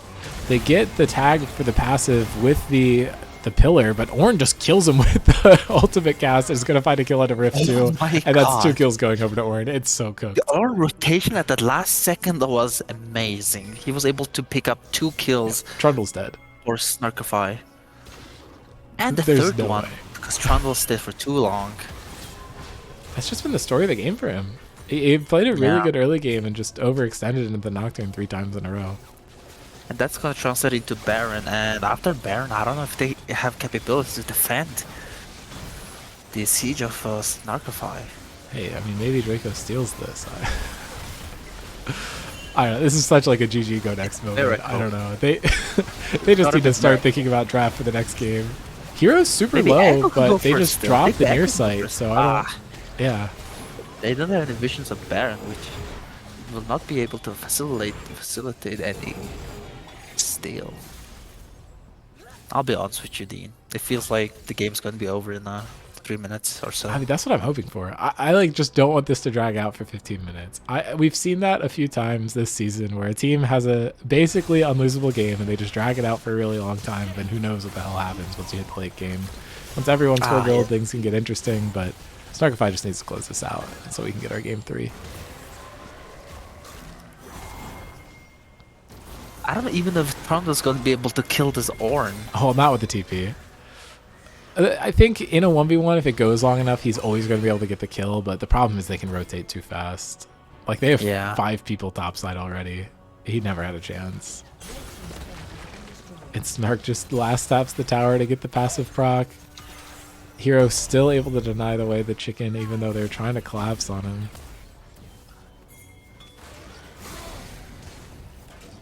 This is just one of those must-win early games that does not pan out. The good news is this is not as turbo comfort for Inferno as the last game was, so I'm optimistic about their chances with the fearless things coming through. This is so much damage getting shitted out by Snarkify though, especially if they hit the Ornn ultimate. Actually only onto one target, but there goes the Nocturne ultimate, and they're going to be able to find a kill onto Jarvan too. Actually, really good counter ultimate by Albert, but Snark just flashes over the wall and he's free hitting and is going to get taken out by the Kai'Sa, and Rift free hitting in his fight. He's gotten so much damage down and might be able to find the kill into Kage. Ulting forward, should be able to pick it up, but Kage is so tanky that's a triple kill, and this is going to be another kill into Lelouch. That's a quadra kill. Looking for Penta, does not have anything available to get the chase down, so I think Echo is just going to be the one to find him. But no, he dies! Oh my god! And Sandy this is outplaying why Aurora Omar is such a disgusting champion. Hey, but it's gone for next game. We won't have to see That's it again. true. Rift intelligently giving up on the chase there. I think, honestly, maybe a W could have found the kill and gotten him the Penta, but you're happy with the Quadra at the end of the day. That is true. Lets you mail it in and be like, not my fault, guys. I feel like Snarkify overextended quite a lot here with how, from my perspective, I feel like Nocturne was trying to go for the top 2, but Ornn was trying to go for the bottom 2, where they were split. So yeah, Ornn is I did not like the bottom Ornn ult there. They had, as you said, they had the perfect window on those top 2 players, and instead he just rotates bot and only hits one guy with it. I think if he goes up there, they actually win the fight, because it was on a needle's edge. Like, if anyone was able to get on the Kai'Sa, she dies. And I mean, Canuck just pushing up once again, does not respect the Nocturne. He was just trying to kill the wave there. Yeah. But Kai'Sa getting quadra killed here is gonna make the game a little bit full harder. Dusk and Dawn and a BF sword and pickaxe off that play. Omar going in just gets polyed, almost just immediately dies off that. Has to use the ultimate, hits onto Snark, but only barely. But now Albert is on the back, and oh no! Oh my god! Rift just ultimates into the Ornn knock-up. Oh, that was so bad. Kai'Sa ulting into the Jarvan circle was unfortunate. What a mistake. It might just be a game. It might just be a game. Yeah, I mean, just end this one at 25. Go next. I don't know what to say, man. I think the important thing is you just need to be able to bounce back from this game. If you let any of the tilt from losing this one stay in your head, you're just not going to have a chance. Oh, yes, definitely. You can definitely see Canuck was rage splitting a little this game, so we need to break that mindset. Just move on. And the game is just over just like that. Congratulations to Snarkify. They played this game MVP, I feel like, great. has to go to Hero that game. He was fucking everywhere. That was immaculate Nocturne game. I like that. It's either Hero or Snark. Because I feel like Snark played that game quite well as well. The distancing, the spacing, and all that stuff. But Nocturne was the playmaker here, making all the leads for all the lanes, and getting the Ornn some kills for Trundle and all that lead. Definitely a strong candidate, both of them. Yeah, I mean, I will say I think Hero's game would be even more impressive if his team didn't sell him on that fight on the top side. Oh my god, yeah. He found such a good angle to go in on the back there was line only and one person that sold the pull fight, to be honest. It was That's Kage's true. ulti. But I don't know. I mean, I do think if Jinx was hitting the same targets that Nocturne was, they could have killed a little more, but I don't remember where her positioning was. But With the comp like Jinx, you definitely want to go for the first target so you can get the reset and just roll the enemy team.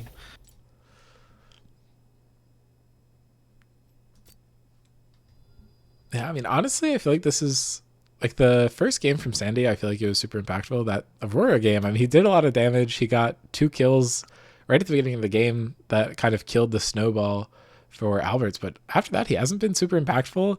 Which honestly, if I know anything about how these Scrim Zone series goes, if there's a player where you're like, I expect them to be the one to watch this series in the first two games, you don't see that. I think he's just gonna absolutely steamroll this third game, and I'm excited to see what champion that's gonna happen on, personally. Mm. So we'll see how that pans out. The next draft links still haven't been sent, so we do not know what side select is going to be. I think that they just don't have spectate delay on. So I'm assuming that's what's going on with the timing of draft and stuff.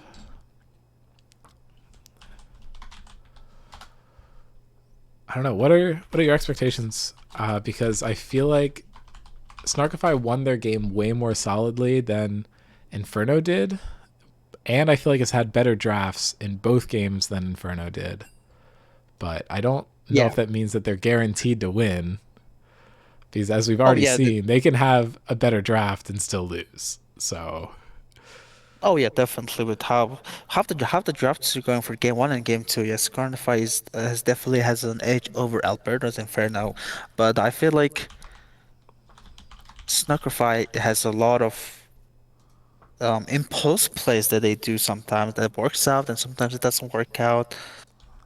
But if they play how they played in game two, in game three, they're going to be able to secure this win without much trouble, is what I am thinking. yeah, I mean, I think that there's definitely a chance for Inferno to bounce back. They're actually going back to blue side, which is kind of surprising for me. But they could be looking for the Syndra, and forcing the ban on the Syndra would definitely open up some other champions for Canuck. I think it would be interesting to see if he's going to first pick either Mundo or Garen. I do think Kage is one of the players with a more limited champion pool who might not be able to really punish that. I feel like the Mundo and Garen are both like just beat all the tank matchups, so I think that's pretty smart.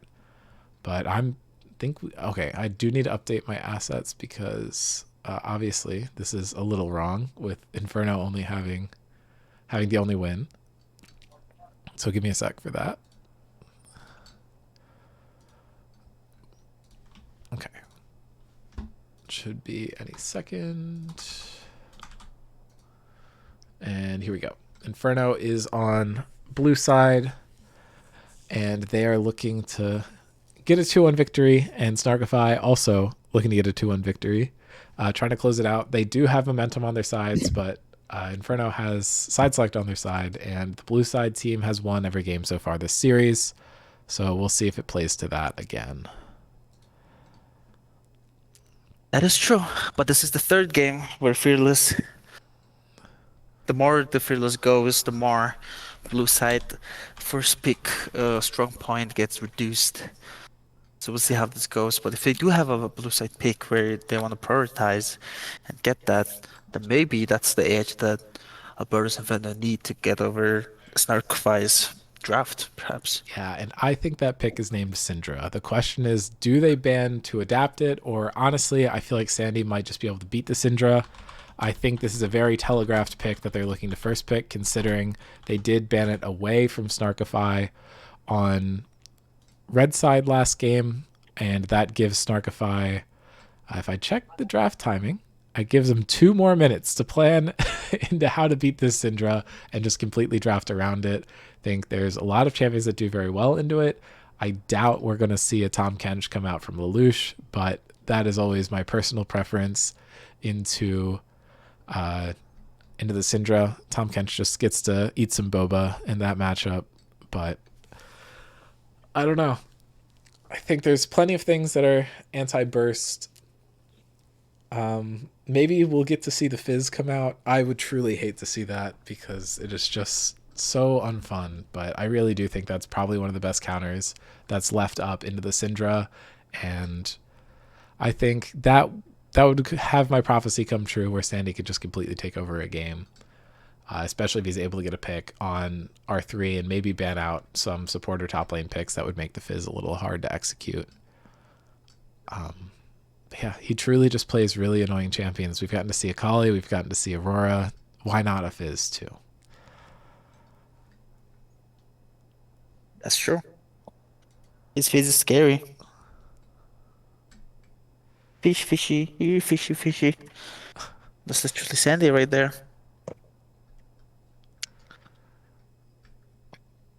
So I feel like I'm so anxious. I like really want to see how this is gonna go down. yeah, Fitz definitely is a champion that needs to get picked in certain situations. I feel like, because if there's like a lot of champions that has a lot of stuns, then Fitz won't be able to play around his E and just die immediately, right? So it has to like be a really good setup for Fitz to get picked. And we are in draft, so we'll get to see what comes out of this really soon. Zeri banned, Amumu banned. This is going to be Lee Sin again, and probably Diana. Dr. Mondo Garen. I think we're just going to play out the same it did in the first game. Actually, Pantheon coming through, which is a little surprising. Maybe they're going to look to first pick Diana if the Syndra doesn't get banned. But no, it's going to be Syndra. Okay. So Diana's available. They could go Diana and Fizz. I'm looking for, I think it's going to be a mid, jungle, and ADC pick. Okay, probably. This is one of Vitus's strong champions that's still left. I think when we were looking at the high prio ones, that was one of the remaining ones. Yeah. Lucian Nami. Milio not available, sadly, so that does fall down in priority a little bit. I do want to try and get through this. I'm going to not try to... Yeah, so Vitus's top 4 champions have all come out this series, which is kind of crazy. The Sivir we saw hovered but didn't get locked in. We saw the Jinx instead. So this ban is still on turbo comfort, and that is absolutely terrifying for Inferno considering Rift's champion pool has gone down so far. This could be a Volibear for either Canuck or Albert. I would expect it to be Canuck because they did ban out the Volibear and Set in the previous game, and I really don't know what Kage is going to play that beats out on the Volibear. However, I feel like you fall in the same situation that you did with the Trundle where you need to be able to split okay. So they've taken out the Pantheon. Nocturne isn't available, so you don't really have the global ultimate junglers, but instead you have a global ultimate top laner. So I think Kage is just going to hope that he can impact the map enough that him losing top lane isn't going to matter. Do you think the Shen is going to flex jungle and top? I think that would be insane. I really doubt that that's going to happen. I think it's possible. I just don't think it's going to happen in this series. So we're seeing Sivir banned away. Shen. Yeah, I would imagine. I think Heroes had so much impact this game on more aggressive traditional junglers. I think he's going to stick to that recipe. Diana is now getting banned away. Sivir, not surprising. Sivir, Smolder both being taken out here. Both scaling picks that you could pick into Lucian and be safe. I do wonder what's left in Rift's bag. We haven't seen a ton of games from Rift in Scrim Zone so far. So I am not super knowledgeable about Rift's champion pool. They're banning Silas. I wonder if they're... It is one of Sandy's most played champions. That is true. Oh, they end up banning Viego. Yeah, I mean, I think that's fair. Rift's only 4 champions before the series that have been played in Scrim Zone are Sivir, Corki, Varus, and Caitlyn.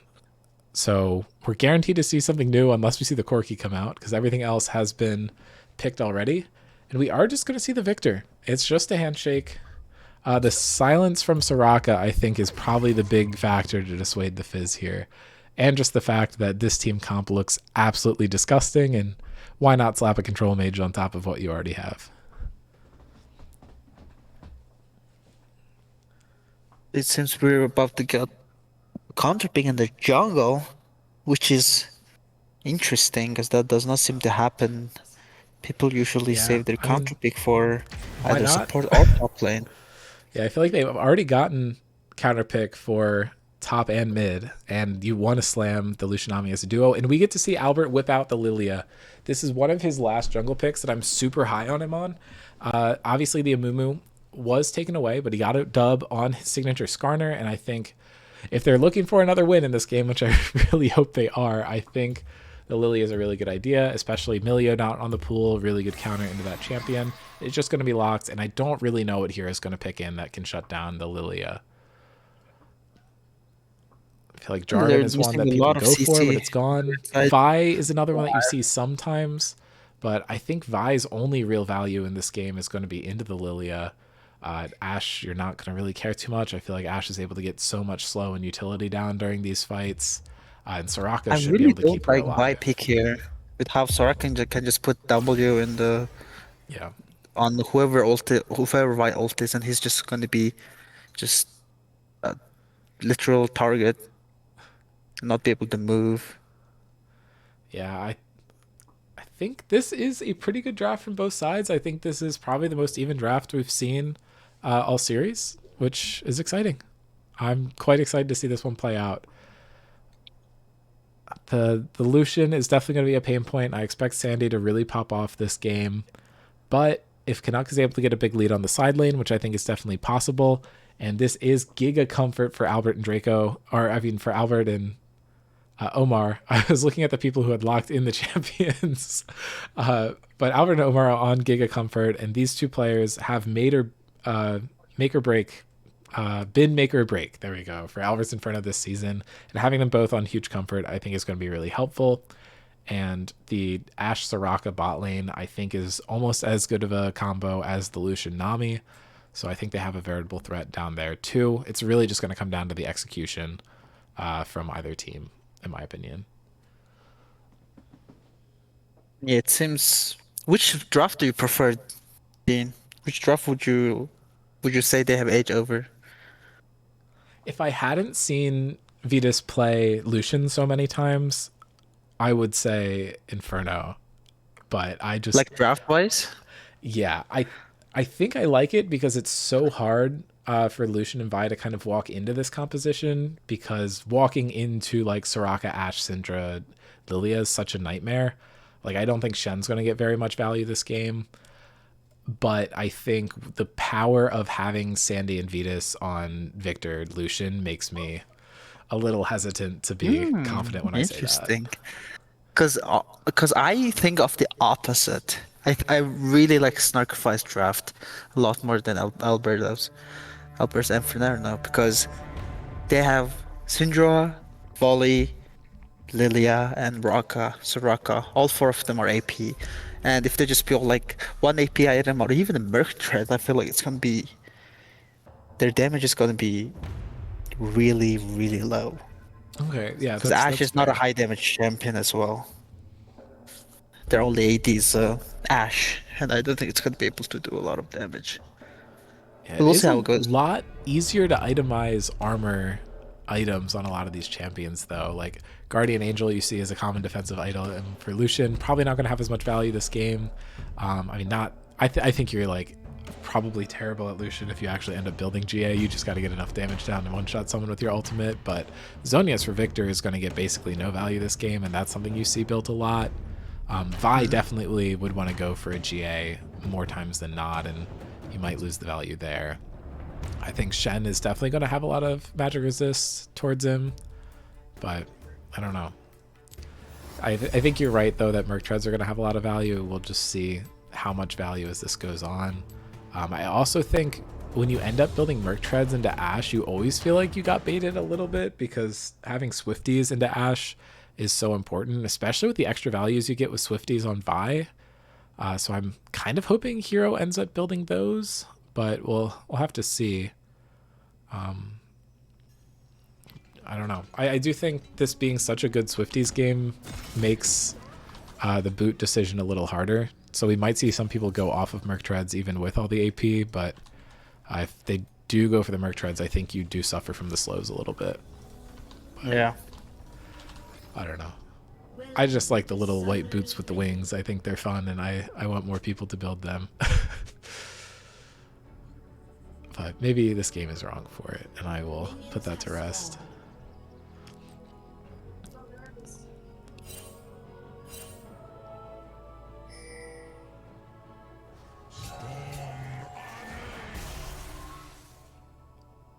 I do think they have a lot less ability to punish Canuck this game, though, than they did last game, and if he gets really ahead, I don't really know what they do. Kind of the same deal if Albert gets ahead.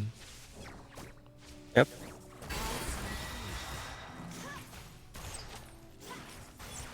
Part of me just wants to keep the camera panned on mid lane for like the first 10 minutes of the game and just watch these two lane against each other. It's been very aggressive so far.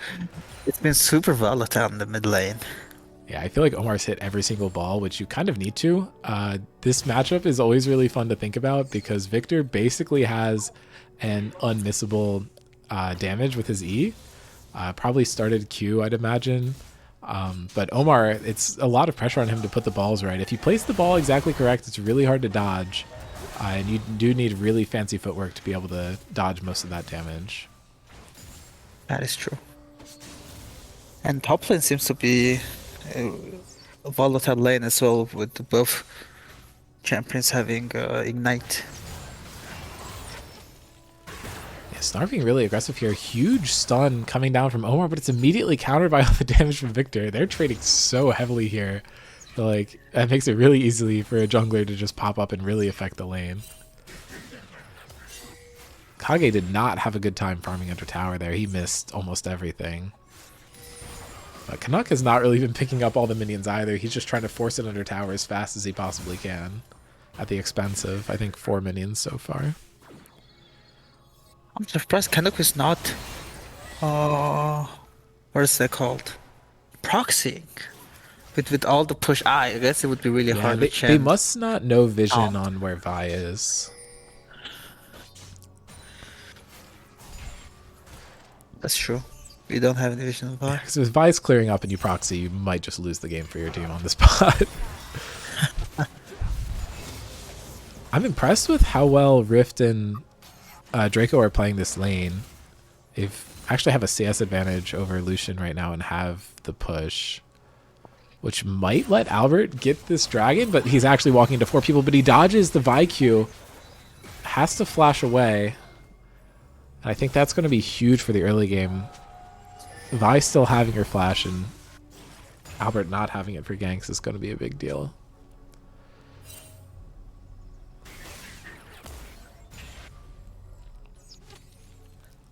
Sandy seems to have the upper edge here. But Vi's wrapping around on Syndra. I think this is going to be a flash forced out.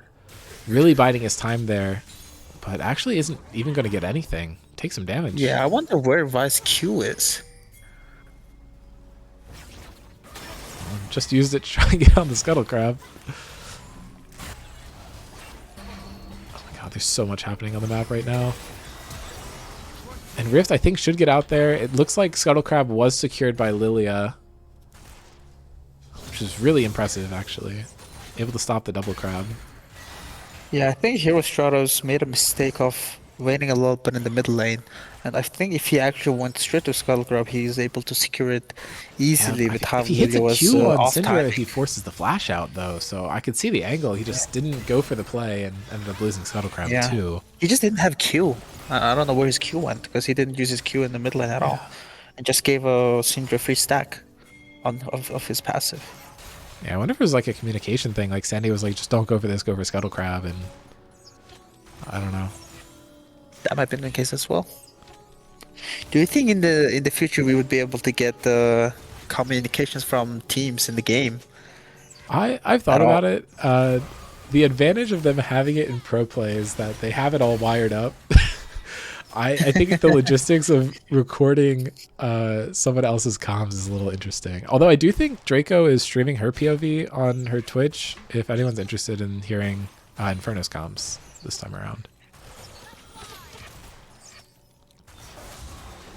I think that should actually still be in announcements because Draco streamed over the weekend. Yep. I remember Draco streaming our games, SKT versus... I actually don't remember the team we were against a day ago or 2 days ago. One Thief, yes. We got our second win, by the way. Yeah, that was huge. I think that's huge for you guys to potentially qualify into playoffs. And of course, now we've hit a tangent with no kills in 5 minutes. This is like the first slow game we've had all series, which is the classic for game 3s. I feel like no one wants to be the one to lose their team the game. Dodging his spells. Victor? Yeah, 6 minutes and no kills. This game is moving so slowly. Yeah, Victor at 70 hex bits, Syndra at 30 stacks. It looks like Snarkify is going to be the first one to get a dragon. And Omar is walking down, but he's on a ward. This kind of senses it out and goes for the scatter onto Victor, but I think this dragon's just not contestable. better tempo from Snarkify.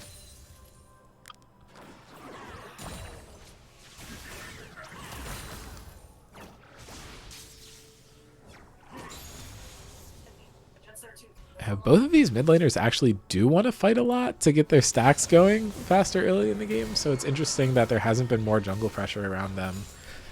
Given how the stacking works, I think Victor getting kills early is going to accelerate him way more than it would for Syndra, but her just getting to trade a lot is really beneficial to get those splinters. Vi's looking over the wall and just flashes, drops the ultimate, and that is just going to be first blood given over to Victor. And there are the hex pits that you need. Sandy is going to start to snowball out of control. Gank from Vi. Yeah, just immediately drops all the cooldowns you need to. Yeah, you don't ever expect ganks from your Raptors as much as you look for ganks. It's definitely a really interesting way to gank because he just uses flash to hit his Q into just ulti and just get rid of Syndra. Yeah, and I'm pretty sure Omar was in tower range that whole time. Status. It is so tilting to get killed while you're under your own tower with absolutely no counterplay. Canuck might be able to get a lot of damage here. The shield wasn't up for Kage, and the ultimate is burned, and I think that is going to be a solo kill for Canuck. So evening out the kills from earlier. Vi's in the area, but I really don't think it matters. This is a huge CS advantage for the ball there. Damage from Canuck there, and he's double the CS of Shen.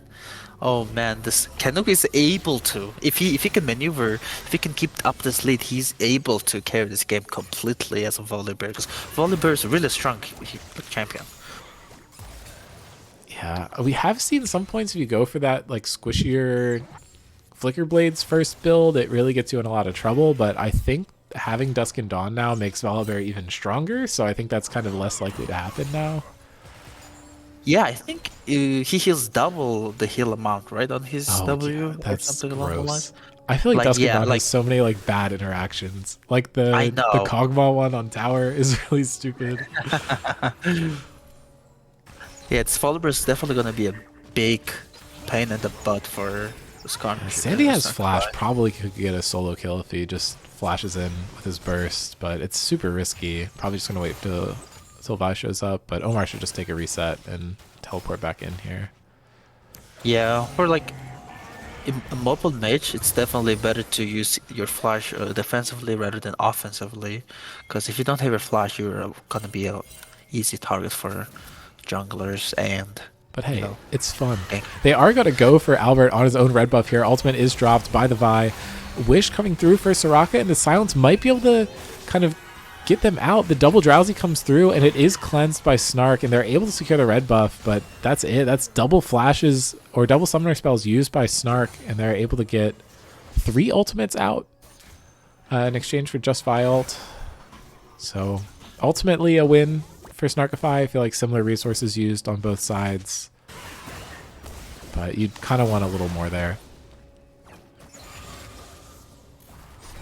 Now Snark dashing in, but again has no summoner spells. Yeah, and Vi is in the area, stun coming out onto the Soraka, and Draco in big trouble, has to flash, still got hit by the Nami wave there, and the ultimate's traded in mid lane, and Sandy is able to find a kill, and nothing in return for Omar. Beautiful, beautiful. You see that bounty appear on Victor's head. I think that's his second. Having that null mental did a lot for him. Yes. Just one null mental against no like penetration in the mid lane is like huge. It's just it like get rid of like 30%, 20% of the damage. And he's much farther ahead in the stacking than Syndra is. Definitely. I'm actually curious about the tier purchase from Syndra's side. Is it usually does Syndra players usually often go tier item? I'm wondering if maybe it's just into the Victor and Lucian specifically, just knowing you could be targeted with the Vi, trying to stay alive with the Archangels. That is true. That is true. I think you're right that normally it doesn't get purchased, but I do see the upside of it this game. It's either that or wanting to trade more in lane and not having to worry about the mana, because it will help you stack your splinters faster. Yeah. Oh, I do remember playing against the Canucks Volibear. That was terrifying. Yeah, he does have his ultimate available and the ignite, and he is just going to drop it now. He gets taunted through it, though, which puts him in a really bad position, but I think he should be able to get the solo kill, and he flashes out of tower, but it's not going to be enough. He gives a kill over to the Shen. I mean, that's still a really good kill for Canuck at the end of the day with the CS and all the minions and all that stuff. Yeah, you do hope to see clean kills more often, though. And the ball is coming down to Sandy. I believe the ultimate is going to be dropped by Albert. Actually, it's not going to be, and Hero is going to be here, so this is really dangerous territory for Albert's Inferno. The ultimate from Victor could seal the deal here, but he does not get in range to use. Oh no, it just came up. If he had it a couple seconds earlier, I think that kills Lilia. Might be the case. Has the fully upgraded Merc Treads here. And they're able to secure their second dragon. Syndra, Lilia, Volibear, oh my god. I think Sandy's getting the full value of that item already. Normally you talk about how the Ocean Drag is the best one for laning, but Victor getting the extra move speed and damage into Syndra, I think makes this lane kind of unplayable if it wasn't already with the 2 kills and 30 CS gap. But him having an easier time dodging Syndra balls and dealing more damage without even really needing to itemize that many damage items. Considering he rushed the treads, like, he's walking so fast and dealing so much more damage than you are. It's got to be frustrating. Yeah. Major versus mid lane is always going to be interesting because it's just who can dodge the spells more, right? Yeah. Can Syndra dodge Victor's laser more, or can Victor dodge Syndra's balls more? So going tier 2 boots first, I think is the correct decision, and it did, I think, give edge over to Victor. Yeah, and but besides just the dodging element, as you said, the damage reduction that applies against so many different people on the map, really intelligent pickup. Yep.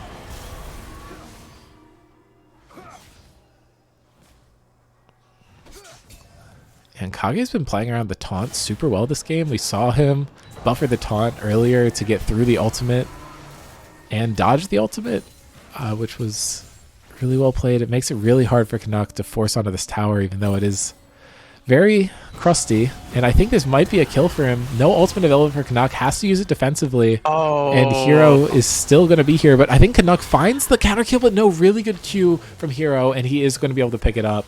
His first kill of the game, actually, but that is going to be a very impactful one. That was really beautifully played by Canuck, but if he just uses ulti on top of the Shen, I think he's able to get that kill. Yeah, it's so tough to play that in the moment, though. You probably don't know that you're going to do that much damage, to be honest. Yeah, this game is looking pretty good for Snarkify at this point.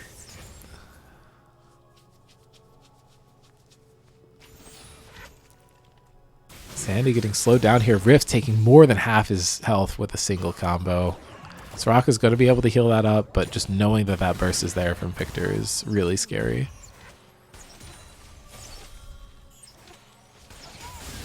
Lilia looking to enter the area, but just so much damage has been dealt to them. I don't know if this is a play that's worth going for. If he hits the ball, maybe there could be the angle, but he dodges away from both ultimates. The Drowsy is still going to come through. And I think they might be able to find a kill, but no, this W stun stops it. Smoke criminal. And Canuck is probably in big trouble here. Omar getting a lot of damage. Ball and arrow. Above Ash and Lilia. That was beautifully played. Yeah, and he's just so good on this pick. I think Canuck might be able to get the tower down there, but no, he doesn't have his ultimate up yet. And Vi's in the area. I think tower should go down to minions. Yeah, so he is going to get the first turret gold there. And maybe 3 people mid, they can find something. Lelouch is going to get slowed, and I think that's probably enough damage for Omar, but Lelouch just flashing and plays dead. I've kept it pretty close in gold, but it feels like Snarkify just has so much control over this game, especially with Draco just face checking into Hero there. Luckily, Hero was in the Rift Herald animation channel, so he wasn't able to actually punish that. Could have been really bad. I'm surprised botlane has no interaction between each other at all. 0-0-0 on both laners, the support and the ADC. Yeah, it is shocking. You'd want to see Lucian play way more aggressively, but I think that Ashe Soraka is just positioned really well to survive. Draco almost falling down there. It just doesn't happen, but now Snarkify taking so much damage and conduct huge flank. They're able to find a lot of damage down onto basically everyone here. Lucian is going to be the first to die. Hero and Snark trying to kite this out, but Kage is not actually going to die. Sandy getting so much value here. And now Omar is here, able to find the stun, has the ultimate available, flashes forward, and is going to look to pick it up. But the shield is so big onto Victor, and the kill is going to go down to the Ashe instead. They're able to get back into this game, but they go only 2 for 1, and they weren't able to find a kill on either. Like, basically Shen, Vi, and Lucian all walking away with hundreds of HP remaining. Like, just like 100 or 200. When I say 100, it sounds like a lot. But I feel like so close to a wipe for their team. we definitely need to get some anti-heal going on the Snarkify team. With how the Lilia, Volibear, and Soraka, all of them healed Bramble for Shen, so as long as he taunts somebody, he's applying heal cut on them. Or if they just choose to auto him. But Omar should be able to get this tower too, which is not too bad. But he still hasn't completed his first item. I think if he had, they'd be able to find more kills in that fight. Syndra going for Luden's Echo instead of Blackfire Torch is interesting, to say the least. Yeah, maybe just going for the more bursts because you know you're not going to do that much into tanks because they can stack MR this game. But Albert's in the area. He's going to look to try and actually find a steal this time, but his team isn't there. Huge stun landing down into Victor. If they're able to find a multi-man Lily asleep, it's going to be huge. Really good movement from Albert here, and he's going to try to look in to go for the steal, but really good Victor W to zone him off, and they're trying to win the fight instead of win the dragon. Hero should be the first one to fall, is just taken down.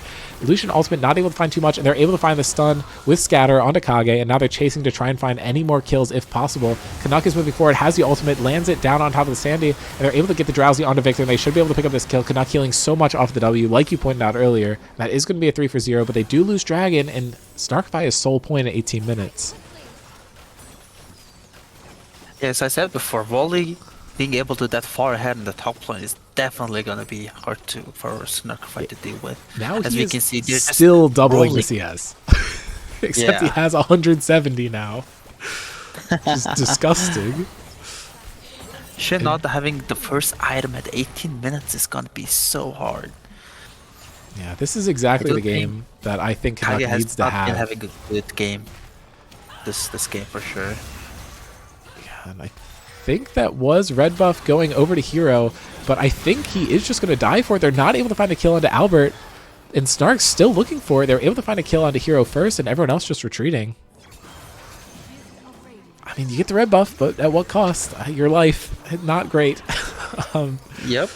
I don't think it's going to matter for objectives because the only one up in a minute's Nash, and you're not really taking that at 20 with either of these teams anyway, but I don't know. Syndra at 80 splinters, and Victor is still working to upgrade his abilities. Is it does not tell you if it's upgraded or not, and I cannot tell by the ability icons. I would have known with old Victor, but I think he upgraded all the abilities already. just not the ultimate. Okay, Lelouch's caught out here, and the stun goes down onto the Lucian. They're able to find one, not able to find both. The dash does Oh my help them god. out. Alberto's Inferno this game has been just go after them, hunt them down, and go for more. And Yeah, they've Rift been has doing found that really quite good well. ultimates, which has honestly made Sandy's dodge on it earlier all that more impressive. Definitely. Fancy feet. Yeah. He does have a fancy feet. Yeah, mad respect to Rift, though. It's put on a clinic this series. I just looked at Victor, man. The way he's pulling off the lane. I hate new Victor, man. Please revert. I think Omar is just going to die here. Hero's in the area. Omar just trying to live as long as possible, and that's just a solo kill. It doesn't even matter. He just gets the solo kill. I wonder if they can translate that into something objective or even tower. They're starting Nash? This is kind of an insane call, but I don't think it's spotted out on Vision. They're going to know because they see Sandy walking down to it. They do have Lilia here, but there's no Syndra here for this play. I think if anything, if they can force a fight, it could be huge. But if they're able to find a multi-man Lilia ultimate, they're just done for. Shen has the ultimate, but isn't here. And yeah, I think they were just going for a bait there, not looking to commit to that. I think even with the Syndra dead, I think Inferno's Alberto's Inferno can definitely fight 4v5 with that huge Volibear. He just got his 3rd item. He's strong. He's level 15. You know, all that, like all of the culmination, like culminates to him being able to just fight 5v4 in the team fights. Yeah, something I do want to point out though is that Lucian's actually matching Ashe with the 2.5 items. He's up 40 CS, which is going to explain that difference. The Victor obviously has the biggest individual lead, but Volibear just has so much gold on him. I don't think you can sleep on how impactful this Lily is going to be in fights, though. Able to hit basically all the members all the time, given how short range Snarkify is, with the exception of Victor. But we'll have to see. And Albert is just so good on the Lilia. I think it's the highest comfort pick that's on the map. I mean, the Syndra and Lucian are honorable mentions, but this champion used to be perma-banned against Albert, so I think it's probably his most comfortable, and I think the one he's performed the best on. So I'm most scared of that on the Rift right now.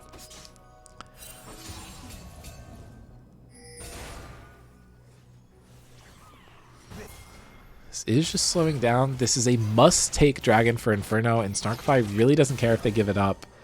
They have the Shen sitting on the top side, and Canuck is just splitting into him. Sandy just finished upgrading all the abilities there. I believe that was that animation. Oh, that's gonna be huge. So upgraded ultimate for this fight is real bad if he gets a kill. But the stun comes out onto the Nami and there's no punish. But they do use it as a cover to teleport the Volibear in, and he's going for the flank, flashes onto the Victor, has the ultimate still. If he burns it and gets onto Lelouch, that's going to be a kill, but no, Lelouch stays alive for so long. Hero Stratos is getting burned down here. The Syndra ultimate not enough to find a kill, and now the Victor ultimate has just taken over anything, but they're able to find a counter kill onto him. But now Omar is just going to be taken down. Hero moving in. Kage is almost going to be killed, but no, the Ashe target selection was slightly incorrect there. That's a quadra kill for Sandy. The storm is so big, and they are going to pick up Mountain Soul here, which is going to be brutal into this entire team. It's just so poke reliant. I think this game has gotten so hard for Inferno's Albert's Inferno, with Mountain Soul on top of having 4 AP characters. Their damage is going to drop significantly. Yeah, and we've seen 3 Merc Treads come out already. We're actually not allowed to know which boots Lucian bought, so oh no, Lucian has Merc Treads. If you look at the right side, he has the boots on the bottom of the leg. Oh, I forgot they did that. Okay. Yep. So yeah, 4 Merc Treads. Nami's the only one who doesn't have them. As you predicted, I just wanted to have hope. But no, I think this might be a game won by itemization and draft, sadly. It's the boring way for it to happen. Sandy is popping off like I predicted, though. Not as flashy of a character as I would like to see it happen on, but the Victor is a tried and true pick. But hey, maybe Canuck will be able to turn this around. But he's just so fast. It doesn't matter. Yeah, Canuck does not have flash available. He's down. He's whittling it down little by little. He is going to get on top of him and get so much damage, but that stun field is going to seal the deal, I believe. And now Sandy can just walk in, drops the ultimate. But Canuck can get the move speed, and he lands on top of him, and the Wish is going to flip this 1v1. Am I seeing that right? He did not have a shutdown. Yes. He got a Quadra and no shutdown. Okay, Rift is getting a lot of damage onto Snark, and Soraka's looking for the bailout. It's not going to be enough. And the ball does not connect onto Snark. It's just going to be ADC killing ADC and solo laner killing solo laner to even it out. Maybe we get to see an Elder flip this game. That would be fun. Now Canuck is taunted into tower by Kage. It's definitely going to be hard to keep the pressure up from keeping them from besieging the mid lane, but yeah, Hero could be at a big mistake here potentially. Although the second bowling ball is going to miss, and they're just going to give this up. But it's going to allow Albert to take a lot of his jungle. They are going to need to retreat. 4 people on the map. Nash is up, but nothing else is.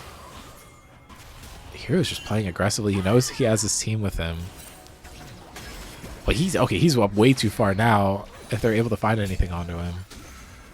But Sandy's there to back him up, so maybe it's just good bait.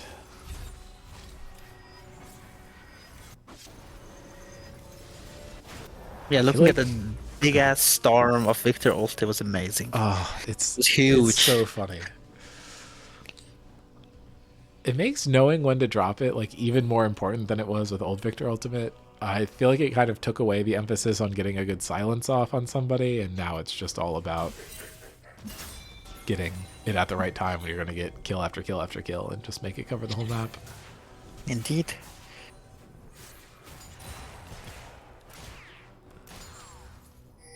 Shen alone on the side of the fight, but obviously has ultimate so he can join back in. Doesn't look like they're going to send anybody to match him, and looks like both teams know the Elder is going to be the thing that matters in this game. It's going to be a very early Elder Dragon. It's going to spawn at about 29.5 minutes in this game. I mean, it is And just this a is soul what we sweep definitely for want, Snarkify. because we don't want Lilia and Syndra to scale off.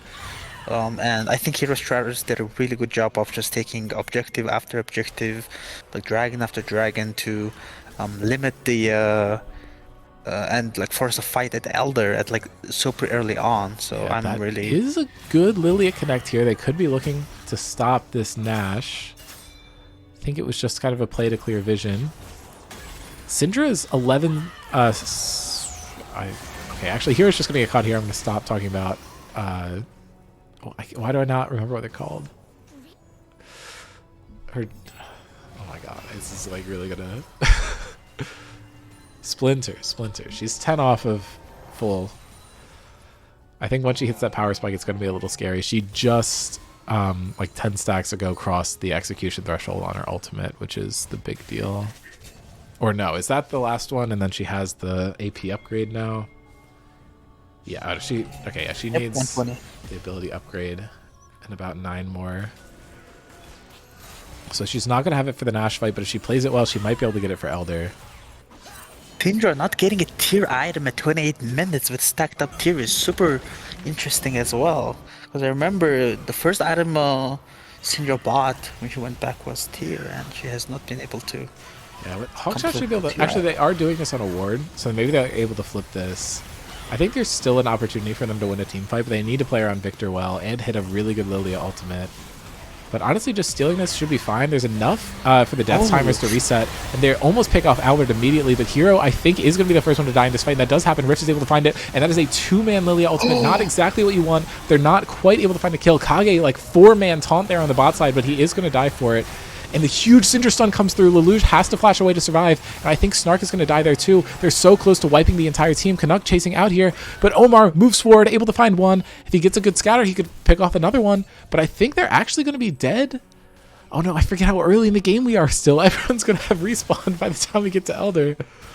But Inferno in a much better position here. Have the time to properly reset and walk back with their Lilia in time for Elder. I believe Hero Stratos and Kage were both a little over-ambitious in the... It looked so good, though. I mean, Hero obviously got picked, but Kage was stalling everyone while Albert was in the backline. He secures that kill for them. But really good movement by Omar. Flashing forward, finds so many people with the scatter. But that's so many carries who aren't going to have their flash for this fight. Literally everyone on SR used it. And Draco is the only one with a flash available in the entire game for the Elder fight. That is true.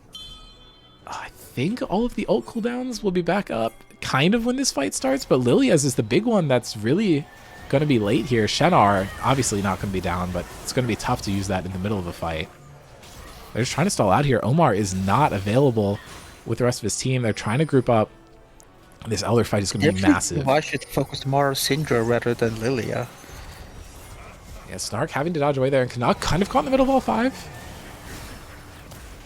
And Draco getting taken down, and I think Draco is just going to die to start the fight, but had that flash. That's so crucial, but Kage looking in for the taunt. Rift trying to space here is at about a half, and Hero not able to connect onto Rift. The kiting is huge from Ashe, and Omar able to find the first kill, and Canuck lasting so long has to ult out, but doesn't actually keep himself alive. But the Chaos Storm used early, and that's going to be such a big deal. Syndra ultimate is available, but not actually used yet. They could find a pick, and Shen looking for a reset. They're going to try and stop this if they can, and I think the advantage is to Albert's Inferno at this point. Syndra and Lilia ultimate available. Every other ultimate in the game down except for Shen. And they're just starting it up. They're looking for this. Snark full health, though, and Draco super low HP. It's going to be so hard for them to steal, though, because Hero's dead. He's full HP, he's Lucian, he should be able to clean up everything. Yeah, if he can get in. The scatter comes down. I and does get silenced, and the Shen R is going to keep him alive, but he's taken down by the Syndra ultimate, and Albert is still alive, so they can't just force this. There is the steal possibility, but Sandy, full health, has rejoined the fight, and he should be able to keep these two away. Draco running super fast helps that Albert is low HP, but they just have to give this. Canuck teleporting in. He's not going to have ultimate when he lands. I don't know what he's going for here. Yeah. He just TPs into his death. Huge miscommunication there, just giving over the free kill on the Volibear, and they're not going to be able to have him to wave clear. I do not know what that call was. Yeah, that was an interesting TP from Canuck, for sure. Now they can just go Baron. Oh, and Sandy's going to find the kill onto Albert. Oh, Syndra. Soraka ult keeping him alive. But now you don't have it anymore. And they cannot fight this Nash. Yes. They have Soul, they have Nash, they have Elder Dragon. If they don't win right now, I don't know when they can win. Well, maybe the second time it happens. But yeah, you're right. They're not going to be able to stack Elder and Nash on top of each other like this again, unless they really desync the objectives. They do have a lot of towers to chew through no matter which lane they go for. It does give them a lot of time strains with doing Elder first and Baron's in second, because Baron takes like 3 minutes while Elder on the other hand takes 5 minutes, so they already used a minute of their Elder time I think to take Nash Baron. is 6, right? Is Nash 6? I think don't it's remember. 6 between spawns, but it lasts for about 3 minutes. But the Elder's like 2.5 minutes, I think it's shorter. And Lelouch just gets picked off there. Really good arrow from Rift coming out there. That's going to help you. That's definitely not what we want to see from Snarkify. Yeah, Elder's halfway up, and they took it a minute and 20 seconds ago. So I think it's maybe 160 seconds, maybe 2.5 minutes in that area. But Hero going forward just drops the ultimate, and that is for sure going to be a kill onto Draco. Make sure to get the ultimate down beforehand, but I think they're able to find a kill onto Rift as well. So now it's just going to be 3 people defending into 4, and they're just trying to pressure this as fast as possible. They know Volibear isn't back yet. A good Lily Asleep comboed with a good Syndra stun could do this, but they're going to need to play slow and find the right opportunity, and that's really hard when you're playing into an Elder. Elder's still going to have about another 30 seconds left on it. You have to remember, Vi still has flash. He can do Q flash. Yeah, and he just does it right now onto Omar, but Omar lives long enough to get the ultimate off, but it's just not going to be enough. Canuck is going for it, is able to find 1 kill, but that is just going to be the series going over to Snarkify. The Soul was so impactful for them this game, and as you said, the 4 AP. Both teams and the Snarkify. Good work for the win. Good work. Good job, everybody. Yeah, that was Who do you think took the MVP from that game?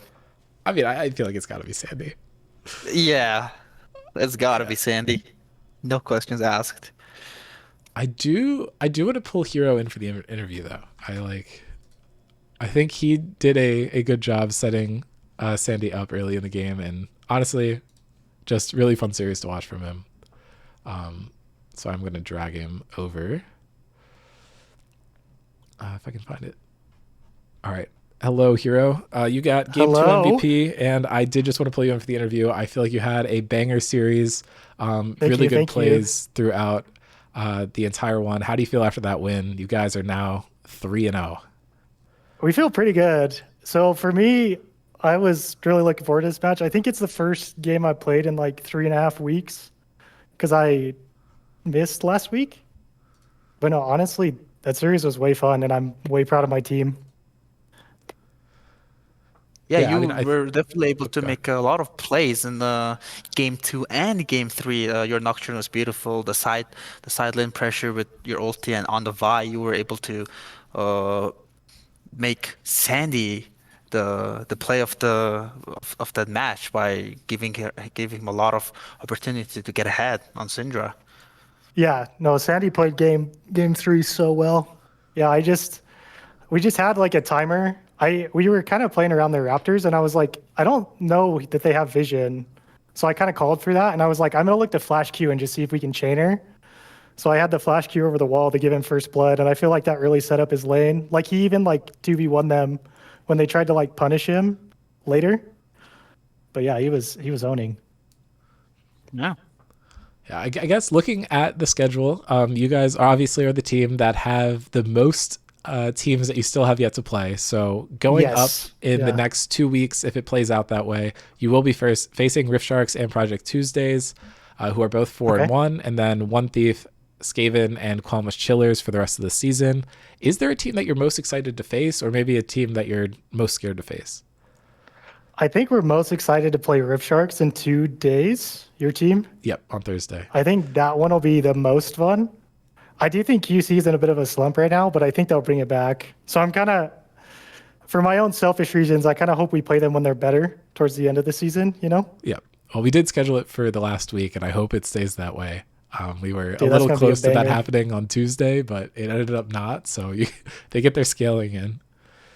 Yeah, for sure.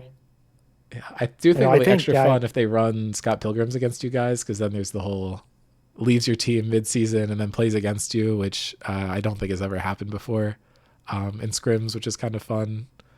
I don't think so, but it'll be fun. I'm pumped to face him on any roster. I should theoretically get a jungle against Max, so I'm freaking pumped Yeah, that'll always against be your car. fun. Yep. Yeah, I mean, I think definitely people have been debating on like which jungler is the best for your team to run, and that is a huge, probably 3 checks in your column after this series. You played incredibly, and I do want to shout out everyone else on your team. Super clean series from everybody. I feel like everyone had a standout moment throughout the series where our jaws were just dropped at how well Yeah, they were dude, playing. Kage's taunt at the end of game 3 was Yes. so sick off my Q ult engage to end the game. Dude, that was such a clean taunt. That was max range onto freaking Ashe. Because that Ashe was so strong. She was like, what, 3.5, 4 items? Yeah, I think Yeah. so. You Yeah, being able to get all the dragons to, as you said you were on a timer, right? Like they outscale you. They have Syndra, they have Volibear, they have Lilia. They kind of outscale you. So you said you have a timer for that, and you being able to get all those dragons and forcing that Elder Dragon fight at 27 minutes, I think was the most impressive part from watching the game. So good work Yeah, on that. thank you. Yeah, objective stacking's OP. Fuck grubs. They're useless. Get every other objective. Take 1 grub for XP if you can. All right, well, I think I will call the stream after that, but congratulations for being the only team that's left winless this season. I think that says a lot about the seeding that your team should have going into playoffs, but definitely tough couple of matches ahead of you. It will be fun to get to see Snarkify play Project Tuesdays, the 2 new teams to the server this season. Yeah, for Always fun to sure. see that for, I guess, lore reasons. But been a really exciting season to so far, and I'm glad we actually get to see more of your team. Definitely been a bummer that we've had 2 Snarkify bye weeks so early in the season, but that does mean that we get to backload this season with a lot of y'all's games, and if they're anything like this one, they're going to be absolute bangers to watch. So congratulations on the 3-0 start to the season, and we Congratulations. will see you in 2 days. Hey, thanks, man. And thank you guys for the cast. Oh, of course. Yes, sir. Yeah, definitely Okay, shout out see ya. Tuxedo for hopping in for your first cast in the server. Definitely Thank you. Thank super you. last I minute don't know what I today, was but doing, it but was I a had a pleasure blast. having you It on. was super fun. That's all that matters, bro. Well, we will see everyone. Thanks for tuning in, and make sure to catch Rift Sharks versus Snarkify at 9 on Thursday. So see you then.